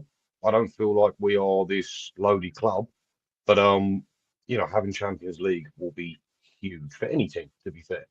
But where do I see us going? It won't be good. I don't want to simplify it, but it would be absolutely, it'd be a catastrophe if we don't win this cup. And like you were saying, Manchester United, if they don't win it, it's not the end of the world. I don't think Almiron will get sacked if they don't win. I think there is a plan there for Man United. But as far as Spurs go, you say put us back 3 years. I say put us back 5 years. I could see that happening as well. So it's worrying. It's not even the importance then for winning the cup as such, which we obviously all want to do. It's the after effects that are even more important than the cup. When usually winning a cup is for winning a cup. This isn't just winning a cup for Spurs to finally win a fucking trophy. This is Spurs need to win this, otherwise we can start looking at a regular 10th, 11th, 12th position and a regular position. I mean, what do you think on that? Every single person, I don't care whether you're Levy in, Levy out, or anywhere in between, every single person says at the moment, the narrative is sliding doors moment, right? We got to win this cup. Why? Well, get the monkey off our back. Okay, lift the trophy, first trophy in 17 years. But Champions League, money, right? I think people that go money's irrelevant. I don't want to hear about spreadsheets. I think spreadsheets FC, all that bollocks. Everybody knows the reality that the cup is less important than the outcome. The outcome, to your point, Dan, is that big of a deal. The only thing I disagree with, Tot Doc, I don't know what your name is. Sorry, mate. What's your name? Ben. I think I disagree with Ben on is the fact that he said that Tottenham don't spend that much money. We have spent a lot of money in the last 5 years, 5-6 times more than we did in the 5 years before we moved into the new stadium. And Dan, the only thing I'd say disagree with you on, I agree with both of your takes generally. The only thing I disagree with you, Dan, is that you said that you think that Man United can it's bigger. It's a bigger deal for them than it is. I think they can do it better than we can. I think they'd be able to crawl out of the shit better than we could. With regards to the draw, they'll still be able, because they, as I said in a previous answer, right, they still have that ability to say, look, we're Man United, right? We win trophies even in our bad periods, etc. So they'll still be able to maybe convince players. But financially, Manchester United really can't afford to go another year without the Champions League. Tottenham, as much as it frustrates everybody, are probably set up to weather the storm of not having the Champions League revenue better than anybody else. If Manchester City don't make the Champions League, for example, even though they have got their money bags and they've got all this FFP wiggle room, they have cost structures that are set up that are dependent on and assuming that they have Champions League revenue coming in every year. If they were to miss out this year, and also they could handle it for 1 year. If they were to miss out on a second year, or if Chelsea, for example, weren't to make it for another year, they would. I mean, Chelsea have got the kind of the soft landing of the World Club Cup, but there's certain clubs that are set up with their structural costs where Champions League revenue is expected and needed to be able to sustain it. And 2 years or more without that is really problematic unless they start to push numbers around and get creative and all these things that some of these clubs are currently doing. But Tottenham don't have those same structural cost requirements. And so we can probably sustain it. I'm not suggesting that we're going to be able to go out and blow 150 million in the summer if we don't make it. But in terms of can we weather that storm without Europe 1 more year? I think we can more than United. I think United will be in a lot more trouble than us financially if they don't make it. So it's as big a deal for us for them as it is for us. Therefore, Wednesday is so important, not just for us to get our trophy, but just because the financial ramifications are massive for both clubs. I mean, Maz, if we don't win this, how much effect do you think this is going to have on us? Is this going to be the one that can really make us or break us again? Well, I think that the damage has already been done by the board's inaction earlier in the season. They've almost condemned the club to making big financial losses come the end of the season. Now, obviously, that will somewhat be rectified should we win the final because of qualifying for the Champions League and all of the commercial revenues you'll get from winning, etc. Shirt sales, the events and sponsorships and stuff like that. But to it's a big gamble, and I don't understand why Levy's decided now is the time to make that gamble happen. And I just think it's incredibly poor strategy and management that's caused it. From Ange, from Lange, from Scott Munn, and Daniel Levy, sort of, you could argue, yeah, okay, maybe he's given them autonomy to make their own decisions. But I'm surprised that they couldn't see what dire straits we were in with Ange come the halfway point of the season. And I was fully expecting him to be sacked. I mean, we were all saying this will be the game. He was for Christmas. Yeah. Then we're all saying, okay, this will be the game. Then every week it's been the same conversation over and over and over again. So what can I say? I mean, it's massive, right? It's the financial penalties for not winning will be huge. I sort of agree with Sean. We're probably, because of our diversified revenue streams, we're probably in a better position to absorb some of those losses than Man United are. I'd fucking love it if we win that cup, not just because we win it, mate. Sorry, Maz. Hear what I'm saying, and tell me if you agree. But just the fact that one of the byproduct benefits of us winning is not only us getting back into the game, but Man United are cooked. I agree. I totally agree with you. Yeah, absolutely. Music to my ears. They are cooked, bro. No, I agree. And so are Arsenal, right? Because they'll be forever in our shadow in Europe in terms of how many. Especially if we go to Udinese in the Super Cup. Oh, if we win that as well. It will be. No, we will have won more cups in 6 weeks in Europe than they've won in their entire existence. Exactly, and this is and despite our opposing views, Sean, right? This is what unites us as Tottenham Hotspur fans, right? We don't disagree on that much, mate. We disagrey on one fundamental thing: the ownerships and the levels of it. But everything else, I think we're pretty close on. Yeah, but I don't agree with Levy's high risk strategy this season. I think it's negligent. I certainly would have got rid of Ange very early on. Well, I would have got.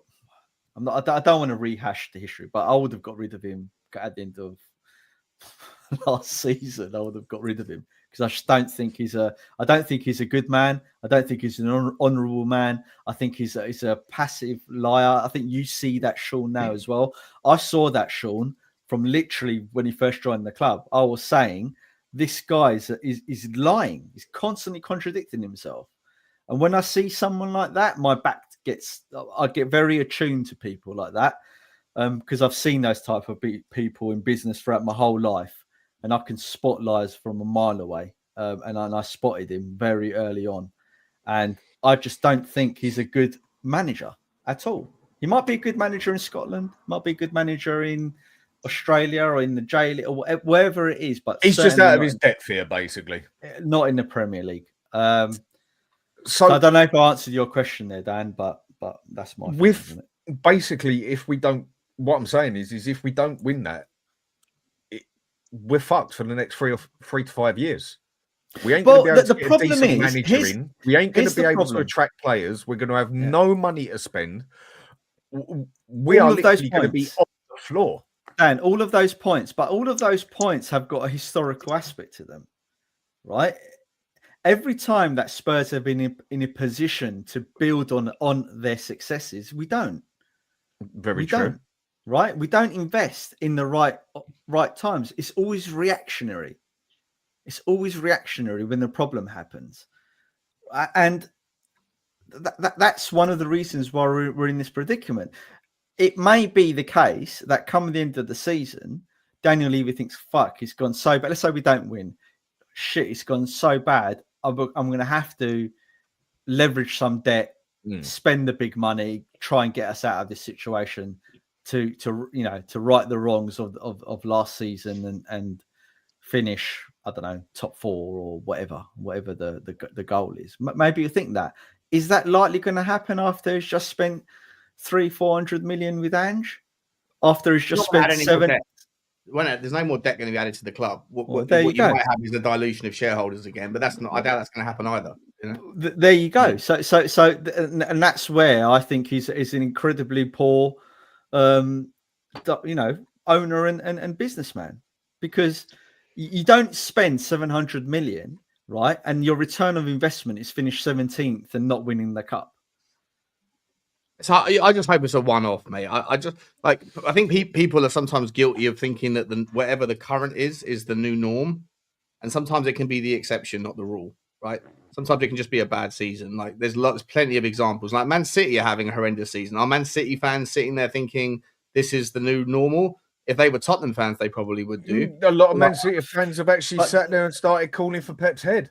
But Sean, that's just silly, isn't it? Though. Sean, let me challenge you on that. But the problem is that with Daniel Levy that and you've said this yourself, so I'm not saying anything wild here, that his football planning strategy has been woeful. Yeah. So based on that, then what is there to suggest that something? I mean, I get your point. I do agree with partially. If I was to ask the average person that feels the way about the ownership that you do, then you would have been saying that long before this season. And yet last season we finished 5th. Okay, last season we finished 5th. The season before we finished 8th. The season before that we finished 4th. The season before that we finished 3rd. The season before that we finished 2nd. The season before that we finished 4th. Right. So like the notion that this season is the new norm is in my opinion, a grab at. No, that's not the point I'm making. What I'm trying to say is that based on how far we've fallen. So you agree that there's been a gradual regression, hasn't there, since Poch left, right? Yeah, slightly gradual, right? Mm-hmm. Let's say now we're hitting the bottom of the V. I know Sava loves that term. We're at the bottom of the V now. Yeah. How long do you think potentially we're going to be in a position now to go back up to 4th, whatever Pochettino glory days? So, right? I would say that two things need to be kind of challenged here. One is, and I'll ask you both questions, and then I'd like you get all of you to give me your answers. Right. The first is, where would this squad have finished under a different manager? Right. So just bear with me there, because that's the first question. Because I don't think, and under a Pochettino, let's say Pochettino was in charge, where would he have finished this year? What would he have done in the cups, and where would he be in the league? And the second consideration for me is we have to also be considerate of the other things that are changing outside of the football club. I think that there is a moving needle here with regards to Aston Villa, Newcastle. You can make the argument, I don't know if you guys have seen it, that West Ham are about to be taken over. They've got a minority shareholder that's going to buy the club out, and they're going to buy, and that guy's got Todd Bowley connections. One of the owners of Chelsea is an 8% owner of Chelsea. He's going to be buying out the majority stake of Sullivan and whoever else in West Ham, Kretinsky, I think his name is. And that guy's got serious money behind him. So there's another potential threat on the horizon there. I don't think that that's realistically going to, the West Ham are going to be a threat, but what you might see is that West Ham are going to join Chelsea, City, Villa, in that kind of dissidence around rule changes, around voting against the rules. So you might not see any change with the PSR FFP thing going forward. That's another thing that's going to have to be, chewed over the summer.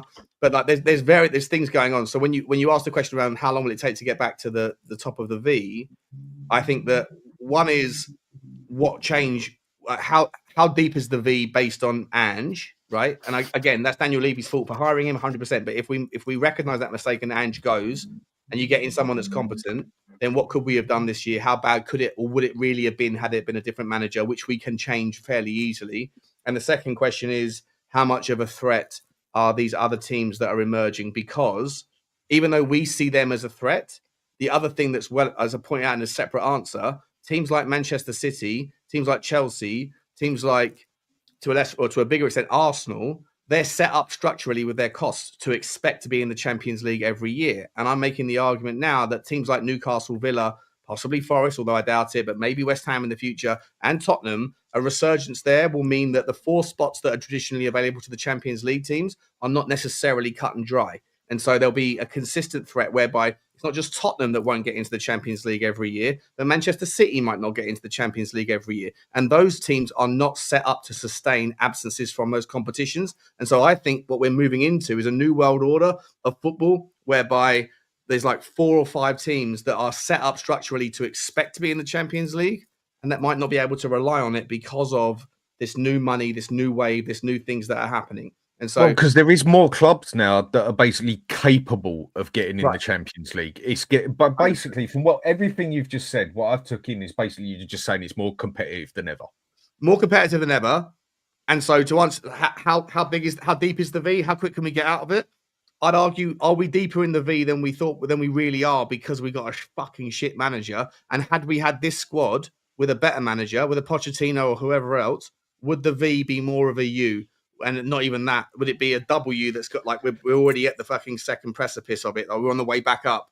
I'm just sitting there. I don't know the answer, but I want to know how bad you think it is in reality versus how bad is it because of the manager that we have. Okay, Alex, how are we doing?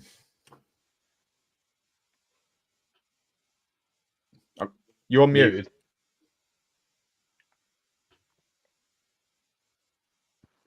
Can you hear me? Yeah. Now I can. Yeah, Yes. yeah. How we doing? Yeah, good, bro. I wasn't even gonna come on, because I need a break from this, really, to be honest, until this cup final. But I just felt you needed your hit. Oh yeah, bro. I'm waiting for the cup final. Because that's the only reason why I'm really interested. Anyway, let's be honest here. I'll be still on the beach still. 2/3 out the door. But the point I'm making is, I think. Right. Listen, I can't look down the fact that this season's so bad. This season, I'm sorry. I think we've already said it on other shows that we've got 38 points, and in any other season we would be relegation candidates. And the only reason why we're not relegation candidates, and this guy's so lucky. And this is for Man United as well. But the thing is, though, difference between Man United and Tottenham is that Amarin is not hiding the fact this season's absolutely bang average, and he should be out the door really, because this is not good enough for Man United, right? But Tottenham, because the teams are so bad in the relegation zone, we're not fighting relegation, and that's the reason why he's at he's able to play a second team the last 2 games, which I'm sorry, I don't agree with it. He could have played a proper team in those 2 games, taken some of the players off at half time, given them some game time, right, so they can get some form. We would have maybe had better results. I don't know whether the tactics would have been any better, to be honest with you. And that's it for me. On the answer on the whole Champions League thing, on the cup thing, I think that's my answer on the cup thing and the Champions League thing for me, and the league thing, because I just don't think you can go over that. You know what I mean? Yes, we've done well to get into this Europa League final, but I still go back to those points that we ain't played anybody other than Frankfurt. I'm sorry.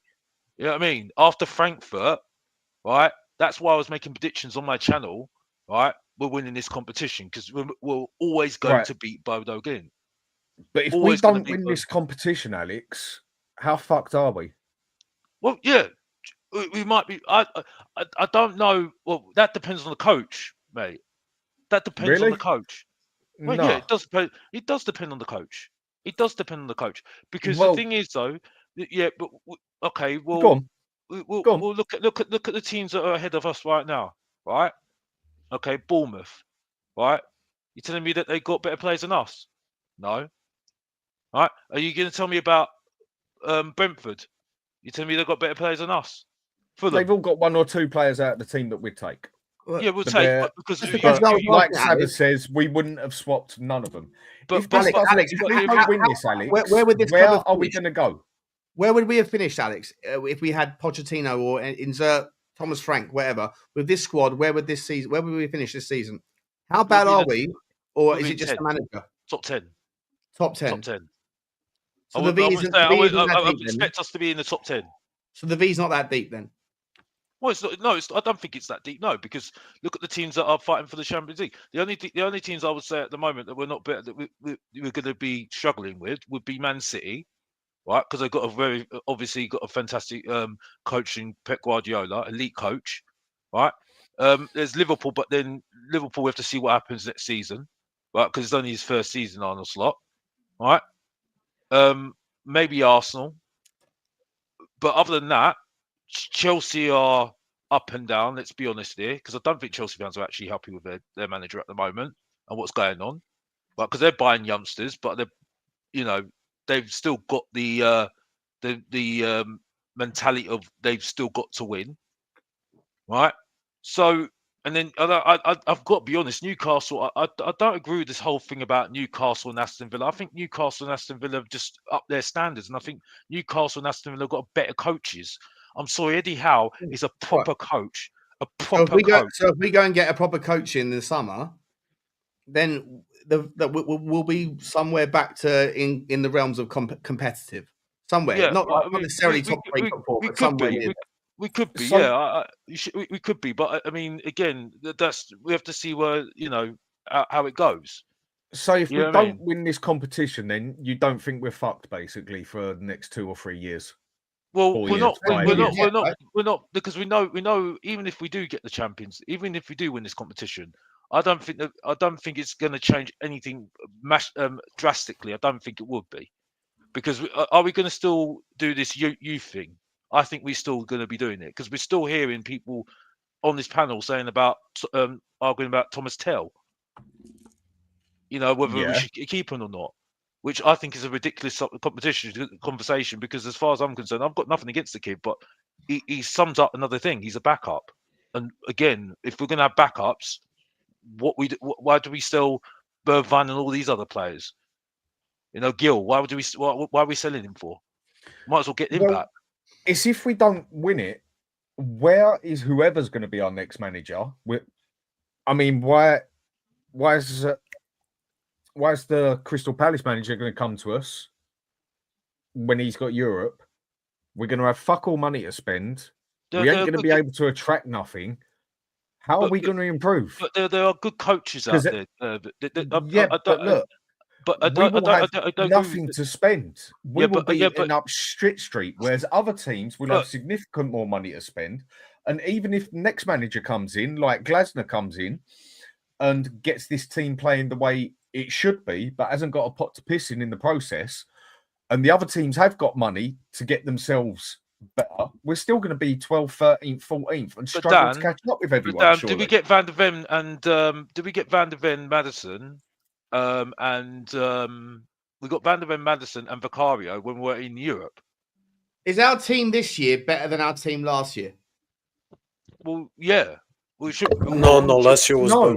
Well, actually, no. Who was better? No. We've got one first 11 player that's basically come in, and that is. I would still have. Guys, I've got to go, but good to see everyone. Thanks for having me. Mate. Cheers for coming on, Maz. Take care of yourself. So why was last season's team better? Because I still have Højbjerg in my team right now, and that's embarrassing. But me saying it, you know what I mean. You'd also still have Eric Dyer. You'd have. I wouldn't have Eric Dyer, but I would have Højbjerg back in my team, because I'm sorry, there's nobody else. So in your mind, the reason the Tottenham team is worse this year because of Højbjerg's absence. And Sean, as much as I hate Emerson, at least we had backup on the fullbacks. Well, we had cover. We had cover. We had cover. We had cover. Take Højbjerg. I'm sorry if you're going to say backups again. No. Wait, Alex. You have to listen before you respond. I said we had backups. We had cover. Okay, this year we have nothing. Yeah, but that's the point. That's the point I'm making. You just said the word backup. I'm not looking at Højbjerg as a backup in the midfield at the moment, because I'm sorry. I'm sorry. I'm not looking at Højbjerg as a backup at the moment, because I'm sorry. Bentancur and Basuma have been we're living a charmed life in that midfield. I've got to be honest. Having a charmed life. At least we'll get a 5. At least we'll get a 6 out of 10, 7 out of 10 with bloody Højbjerg every single game. I know he was terrible certain times. At least he was giving us 7 out of 10. At least me saying it. But realistically, there's not a huge amount of difference between the quality of the team from the 24-25 to the 23-24 season. Yeah, I know. The 24-25, but it's negligible. Some might say slightly better, some might say slightly worse, but generally speaking, it's about the same. Yeah, is that fair? Well, yeah, fair enough. I mean, it's kind of last season we finished 5th. This season we finished 17th. That to me is a massive drop. It's ridiculous. It's a ridiculous drop that can only be down to this bozo manager who thought that he could turn up and rock up with a plan A, of which, by the way, every manager in world football would love to play. Every manager in world football would love to play gung-ho It just football. ain't That's gonna attractive. work. There's a It reason why doesn't none of them work. do. There's a reason why none of them do, right? Because they're going to get torn alive. Do you think David Moyes, do you think those sorts of managers, Alan Kirbishley, do you think those sort of, like Sam Allardyce, do you think those sorts of managers want to play the football that they play? They don't. Like, they all want to play nice football, but they don't. They work with the crew that they're given to get the job done, to keep themselves And in a that job. And has keep their always team. been the problem, that he can't play with the fucking cards he's got. 100%, right? 100%. So my whole point again, this V that Maz asked before we jumped off, how deep is the V? How long will it take to recover? The V's only a V because of Ange. Only because of him. This No, we squad don't is disagree nowhere there, Scott. near as bad as everyone says it as the 17th league is. And by the way, our reserve team under Conte, our A team was here. Our Deadwood had the reserve team down here. Now, with Kane's absence and Perisic gone, etc., maybe the first team is like this. Maybe it's slightly worse. But our B team is like that. So the drop-off from our first team to our second team is nowhere near as big as it was. So the only reason we are where we are is because of the coach. That's it. Yeah. That's it. So the argument now, because this is where I get annoyed when people talk to me about injuries. They talk to me about injuries and saying we're playing our second team, but by your argument, it ain't that much of a gap then. Not that much, mate. It ain't that much. So when people talk about injuries, Dan, you can vouch me. Dietrich, you can vouch me. Yeah, big up tots. I'm glad you've come to the Tottenham madness. Anyway, moving on. But the point is though, yeah, is that it's an absolute excuse. This is the thing. This is what I'm saying at the moment. And Sean, we're not disagreeing with you here. I've always said I've never been impressed with this guy. Ange, I've always said, and this is why I don't go to games anymore, because I see the same thing every single time. I'm bored so of it. basically, Alex, do you think then that if we don't win this trophy, it's not as much of a bad I don't think it mess is. up as I say? I don't think it will be. I don't think it will be. You don't think it's going to hold us back as much as I'm not going to say that we're basically? going to be absolutely. I don't think it's going to be a massive moment where we're going to move up higher. I don't think it will be. I need to see that, to be honest with you. But I don't think it will change. I think if we can get a good coach in, and there are good coaches out there that are, because why are Bournemouth finding good coaches? Why are finding was Areola? Why is Eddie Howe available? Why is Eddie Howe available and we never took him? Right? Why is the Terzic available and no one's taking him? I'm not saying he's going to be great, but there are good coaches out there that no one knows about, and we can go and get them. I mean, Alonso was nobody before he went about Bayern Leverkusen. Look what he's doing now. He's gone Real Madrid, right? Fabregas. Everyone's talking about Fabregas now, right? I mean, there are coaches out there that Tottenham can get, right? That can go in. Practice's going to come in, because we all know practice's coming in, right? Okay, in the summer, right? That practice can get. There's another manager that used to be ex-Juventus manager. The ex-Juventus manager. Motta. I know you mean. Motta. Motta. That is going to be strategy all day long. All day long, I could see that happening. All day long. That's fine with me. I don't mind. He's a good manager. I'm happy with that. It's fine. I mean, I wouldn't say no to that either. Right. So, got a super chat. Thanks a lot, Guy. Much appreciated, mate. Sean, explain why Hansi Flick was able to play gung-ho football and win a treble. Argument done. I mean, argument done. I don't know. Maybe because he's Barcelona. Maybe because they're the second best team and always have been in the La Liga. Maybe because he doesn't actually play gung-ho football. He just has a squad of players that can adapt and adjust to his style. That isn't gung-ho, by the way. It's possession-based, but it's not gung-ho. Nothing like Ange's style of football. I wouldn't say it's gung-ho like Ange's style. Nothing like the way they went for it in the end against Inter was... but it was because they had to, basically. Yeah, but also for what it's worth, Barcelona have got the second best team, arguably in the in La Liga, and probably the fourth best in Europe. So that has probably something to do with it as well. So I'm not sure if your argument is done, but certainly. I mean, but with playing Ange's tactics, you can go and give me defenders like Paolo Maldini up there, and they're still going to concede significant amount of goals because just the way we play especially on the defensive side, is just crazy. So, Dan, I mean, Dietrich's. Dan, look at the chat. Look at the chat. Who's in the chat? Look who's in the chat that doesn't turn up in Sabbers. Look who's in the chat. Oh, Matt. oh, hello, Matt. I mean, so you don't Dietrich's, you there? Yeah, I'm here. How Yeah. much of an effect do you think this is going to have on us if we don't win this? Am I over exaggerating it on saying that I think it's going to destroy us possibly and hold us back for the next 2 to 5 years? Or is it going to be, as long as we get a half decent manager, we'll be able to get out of it easy enough? If we don't win, just liquidate the club. I'm not even joking when I say this.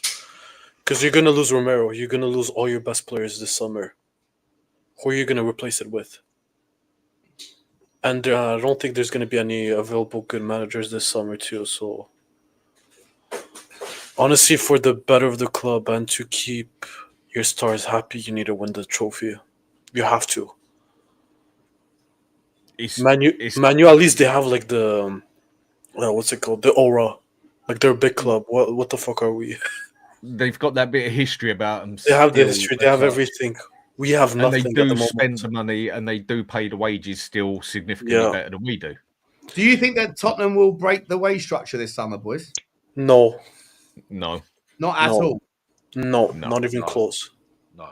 You think that there's no chance that Tottenham will have a new club's highest earner this summer? No. Well, if you're going to do that, you're going to have a problem because you got Van der Ven, who's on under 100,000, isn't he?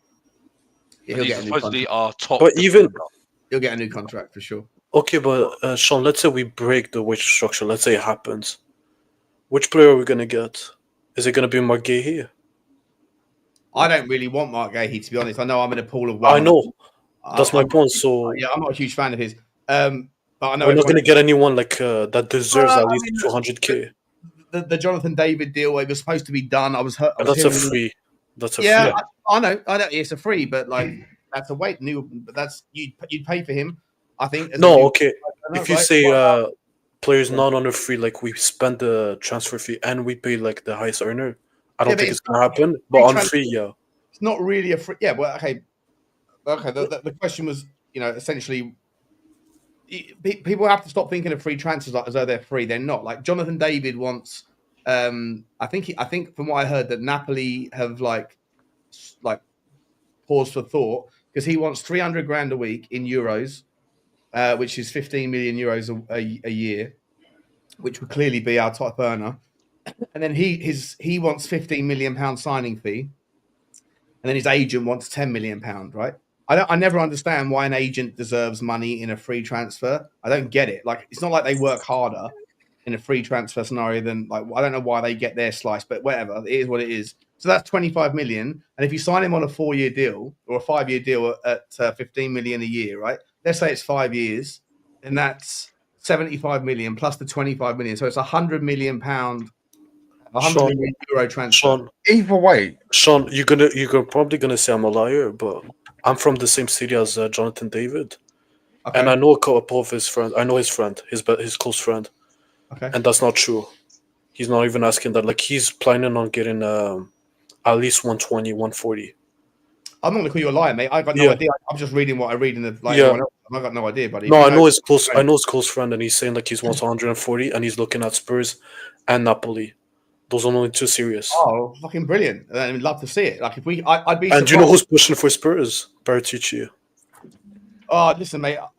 If you so it's not going to be such a make or break thing then. This cup. It's more that we're playing. Are we playing more for the cup, or is it the after effects? The after effects are more like to Tottenham fans. The cup's everything, but to how you can move forward. Just bear in mind, right? Like I know I said earlier, like it's not your hand on the trophy and stuff, but like put that sort of semantics to one side. In anything in life, if you pass your exam, right, you take your driving test. The second that you pass your driving test, the second that you pass your A-levels, the second that you get your job, the second that whatever happens, it's a moment in time. You celebrate it. You drink a glass of champagne or do whatever you do. And then as soon as that's done, it's done. Then you think about what's next, right? That's just life. It's the human condition. And so if we win on Wednesday, we as fans will be celebrating Wednesday night, Thursday, Friday. Yes. We'll do the cup. We'll do the trophy parade. And then on Monday morning of the week after next, we will all be on here, on your channel, Dan, or mine, or anyone else's. Brilliant. That's done. Now what's next? What do we do now? Who do we sign? Well, that's where you look at from there. And that's So- where I just see that if we don't win this, I just don't see where we're going to get anything significant from to improve us when everyone else, a significant amount of teams, are going to have some money to spend and be able to step up their game as such with players. And we just ain't going to be able to attract it or even have the money for it. I don't agree with that. Buy it. I do not buy it. I'm not like, as much as I like, I'm just sort of maybe have an interest in that shit. I don't know what I don't know. None of us do. But I don't believe for a fucking second that we are broke. We might be cash. No. We might not have cash that we think we do, but we are not broke. And so Daniel Levy, who's got 300 fucking million quid sat in accounts, in subsidiary accounts, he needs to start fucking reprioritizing that. Well, the fella's worth over 600 million himself now. Yeah, not cash though. It's all assets. No, but altogether, Assets, and that. So then this cup is just for the cup. Then you think? No, it's not going to be such. I think it's more important that we win it for the money. But the club, if the club cry poor, I won't have it. I won't have it. The club will cry poor. I mean, what serious person? I mean, Ben, if you had the money in the bank, would you would you blatantly go out on TV and say, right, I've got like 500 million to spend and we're going to do it? You're not, are you? You're going to come out and you're going to say we got fuck all, because otherwise people are going to try and literally bleed you for every bit of cash you got. We've done that from day dot. We've always done that. Since I've been a Spurs fan, we've always been broke. It's just a load of bullshit. I mean, I don't know about you boys. I'm a broken Spurs fan at this point. Usually I'd be chirping and fucking raging at you lot with passion, and I'm so broken it's unreal. But with Levy, he's always just going to preach the same bullshit, really, isn't he? He's going to say that we haven't got the money, that most of it's in assets itself in the club, so on and so forth, and that we're not going to be able to compete with these other clubs. It's nonsense.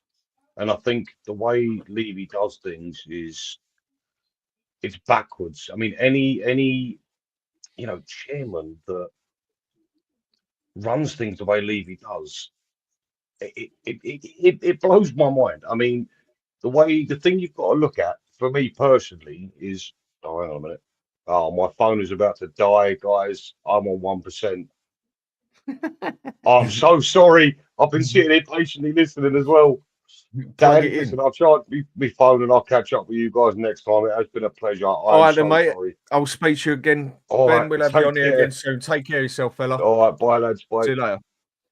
Well, then what I'll go to on the last bit with that, then, before call it quits, is the actual result of the game. Then, yeah.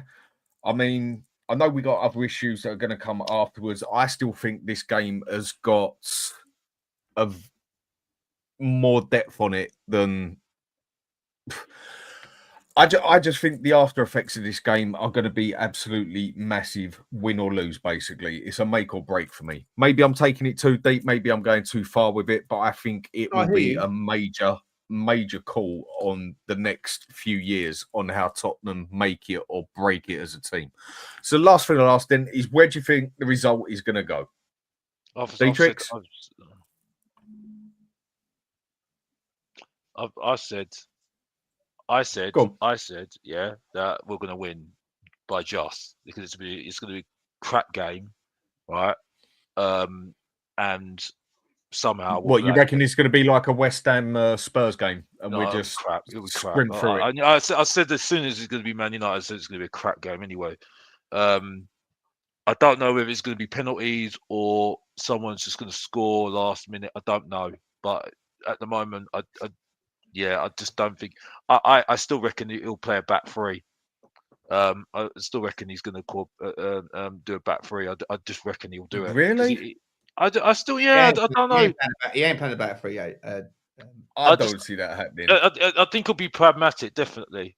I just think he'll do what he'll, because I think that Frankfurt game woke me up so much, because that was the game when it was going to be all over for me, and then I would have been on my holidays. after that. But like, yeah, that just woke me up massively what he was doing, and he knew exactly. He just knew what time it was. So I just think this is massive for him because of this. If he wins this massive thing about him winning his second season and all that, and Man United have got mistakes in them. That goalkeeper Anana's got mistakes in them. So yeah, I mean, I wouldn't be surprised if Man United do win, but I just think at the same time, I do think we're winning. It just feels like it. And then what happens next? Whether he quits or he gets sacked, I don't know. But it will be interesting, that one, isn't it? But he won't be here next season. No, I definitely don't think he will. know, So what do you think the result's going to be? I think it'll be a 1-1 or something. Maybe penalties. I don't. Yeah, I'm just torn between us scoring in the last minute or us scoring 2 goals and they score 1, or it goes to penalties. But it's not going to be a great game. It will not be a great game. I just don't see it. I think it's going to It'll be a hard. proper like that West Ham Spurs game. Yeah, I think it'll be a hard watch. Was horrible. Yeah, because everybody needs to win. Both teams need to win, and we're not in brilliant form either. Both teams, even though Man United players have got minutes in their legs and we haven't. So that's me. Okay, Dave, how you doing, mate? You all right? Jump on at last minute. Yeah, I was just making sure your wife was going to see you at some point tonight, because I guarantee you didn't plan to stream this long. I never do, but it is what it is. It just goes with. I just go with the flow, mate. It's the easier way to do it. I want to see. I want to see a debate versus David versus Sean. That would be interesting one day. These two going at it. On what aspect? Yeah, I've been agreeing with Sean quite a lot tonight, to be fair. So I don't have to be much debate. I was nodding along for a lot of that. Hi, David. Nice to meet you, mate. I don't know you. What's your general? Why would Dietrich say that? Are you someone who feels staunchly about something that I feel the opposite? No, because you're both intelligent and you speak well. That's why. Thank you, Dietrich. That's a compliment. Very rare these days to receive those. But yeah, sorry, Dan. I would have been on earlier. But they're going as well. I'm getting on a bit now. But the Napoli Inter games was keeping me enthralled. It was very dramatic, shall we say? Yeah, I was trying to watch both at the same time at doing this, and it just wasn't working, so I had to turn them off. Fucking Inter Milan, oh mate, that's annoying for me, that one. But how do you think this one? Well, let me ask you then quickly. The after effects of this game, what do you think on it? Because I'm sitting there saying that I think it's make or break. I think that if we don't win this screws us for the next few years. What do you think on the whole system, the way this one can go? Or is it more of just Spurs will just get back to being Spurs sort of thing? Well, I was just looking at the next manager odds just before I unmuted myself, and unfortunately Glasner's been out to 5-1 now. He was virtually odds on yesterday, but after the cup win for Palace, his odds have drifted a bit, and the bookies tend to get it right, so that's a little bit worrying because I've been quite happy with him.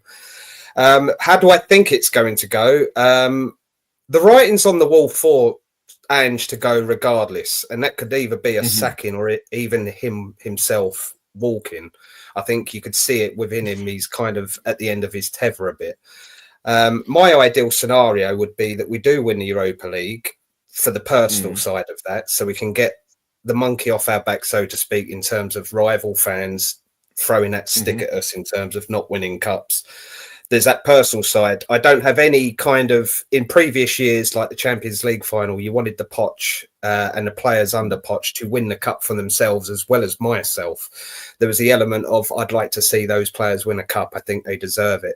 I have absolutely zero feeling to any of the players in the squad for them personally winning a cup. They can go fuck themselves for their performances this season. I think it's been nothing short of shambolic overall. What I personally want to see is to still win the Europa League, because that's the biggest thing for me.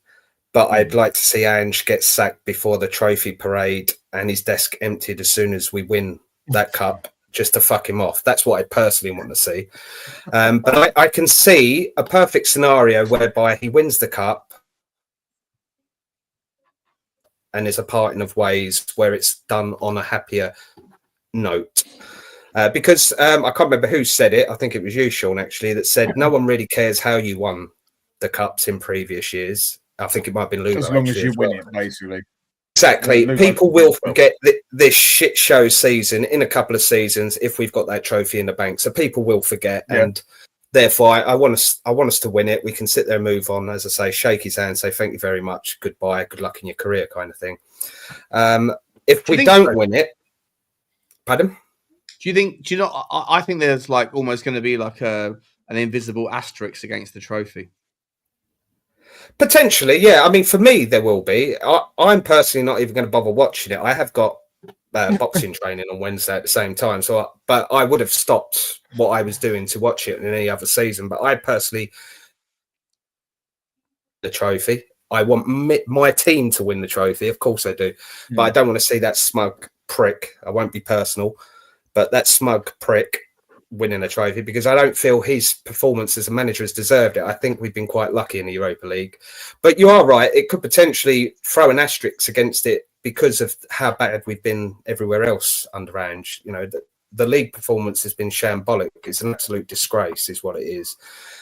So for me, it would be great. But as I said at the start, that's more for me getting rival fans off my back.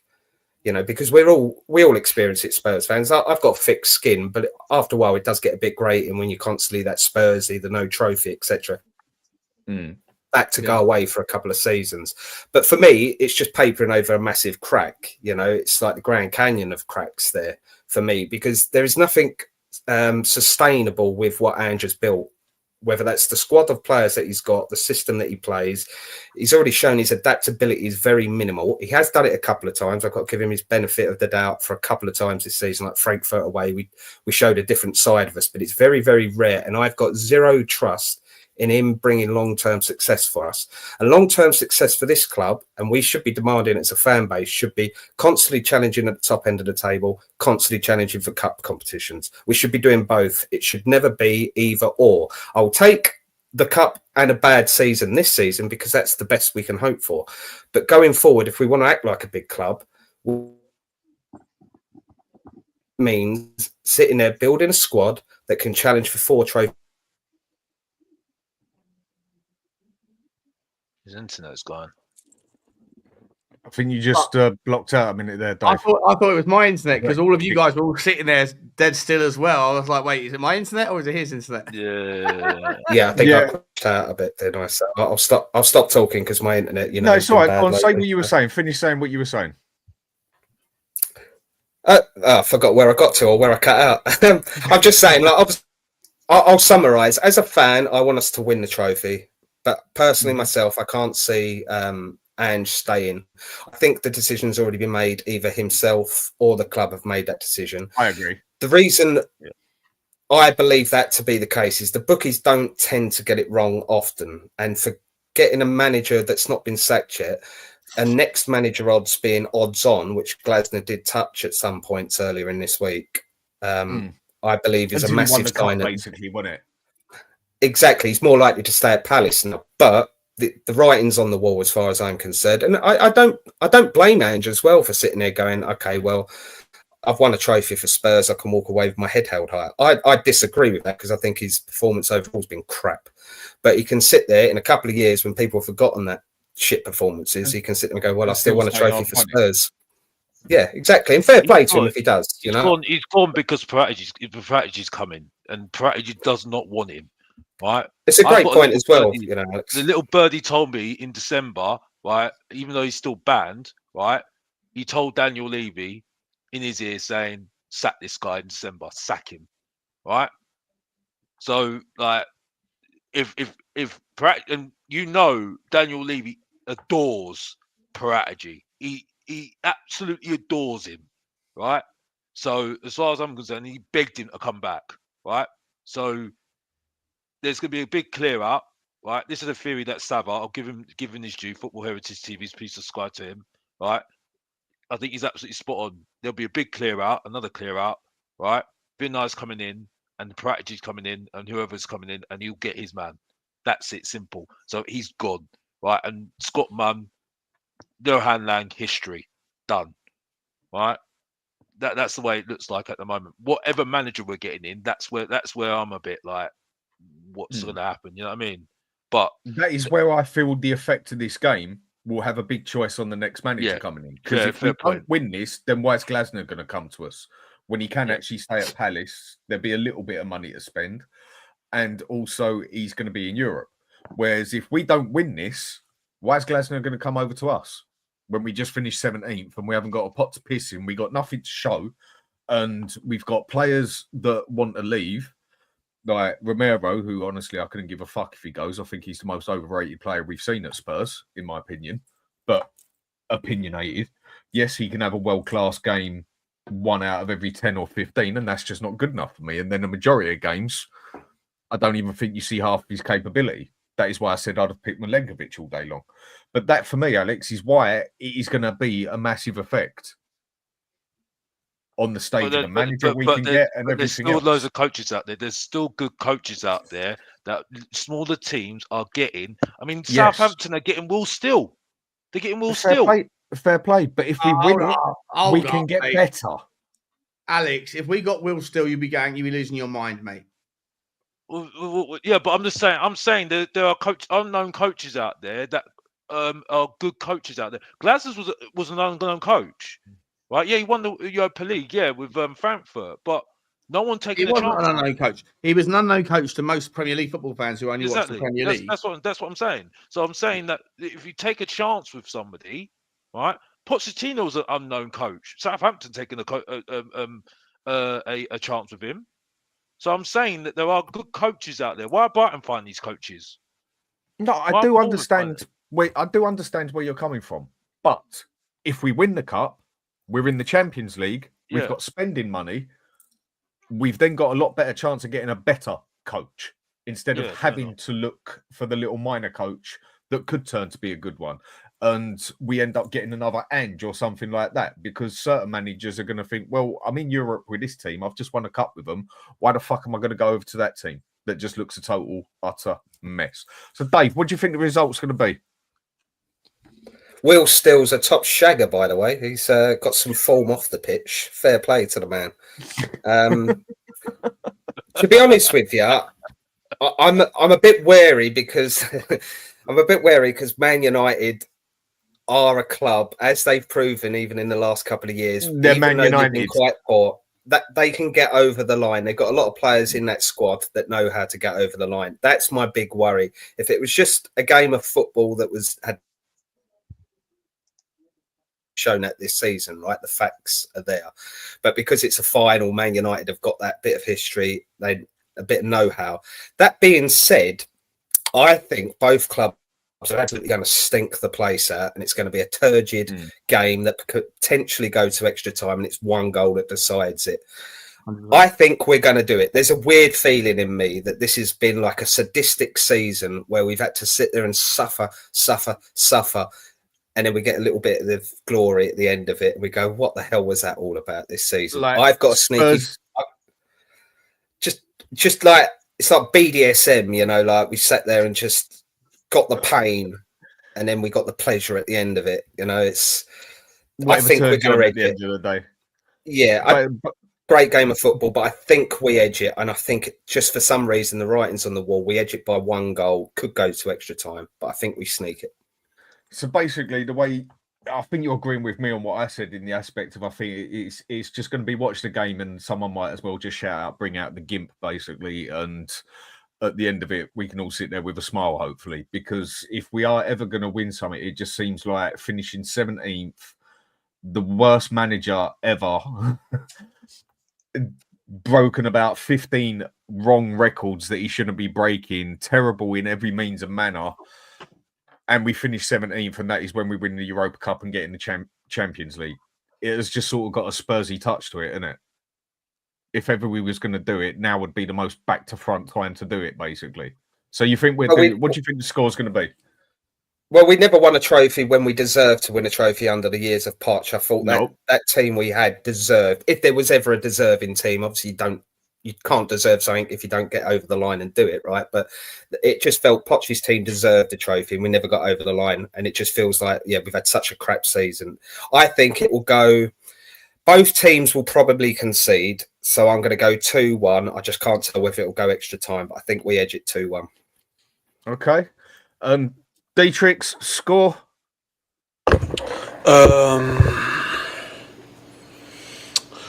2-1 Spurs. 2-1 Spurs. Sean? 0-0, stinkiest of stink fests, and then Tottenham win on penalties. Okay, and Alex, your one was basically the same, wasn't it? Yeah, something like that. I'm torn between. I'll say maybe 2-1 rather than. But it's gonna be a crap game. It's gonna be a really crap game. That's what. Yeah, I think it's Be going to be hard work. 2-1 as well, and it's going to be a hard game. Right, so just want to say thanks to Nick at Life for the super chats, much appreciated, mate. And Guy, thank you very much appreciated. Yeah, ended up a bit of a long one tonight. Thank you for everyone for coming on. Make sure you do sign up to Sean's and Alex's channel as well. And well, let's just see how this one goes. And give us a quick like and subscribe. It'll be appreciated. After this, going to direct you over to the Dan list. Just go over there and say HotspurHood Raid. And everyone, let's have a good night. Get a good sleep. Chill out for the next 2 days. And then let's hope this goes our fucking way. Come on, you Spurs. See you later, everyone. Take care and thanks for coming on. I'm gonna turn it up and then I'm gonna take it down.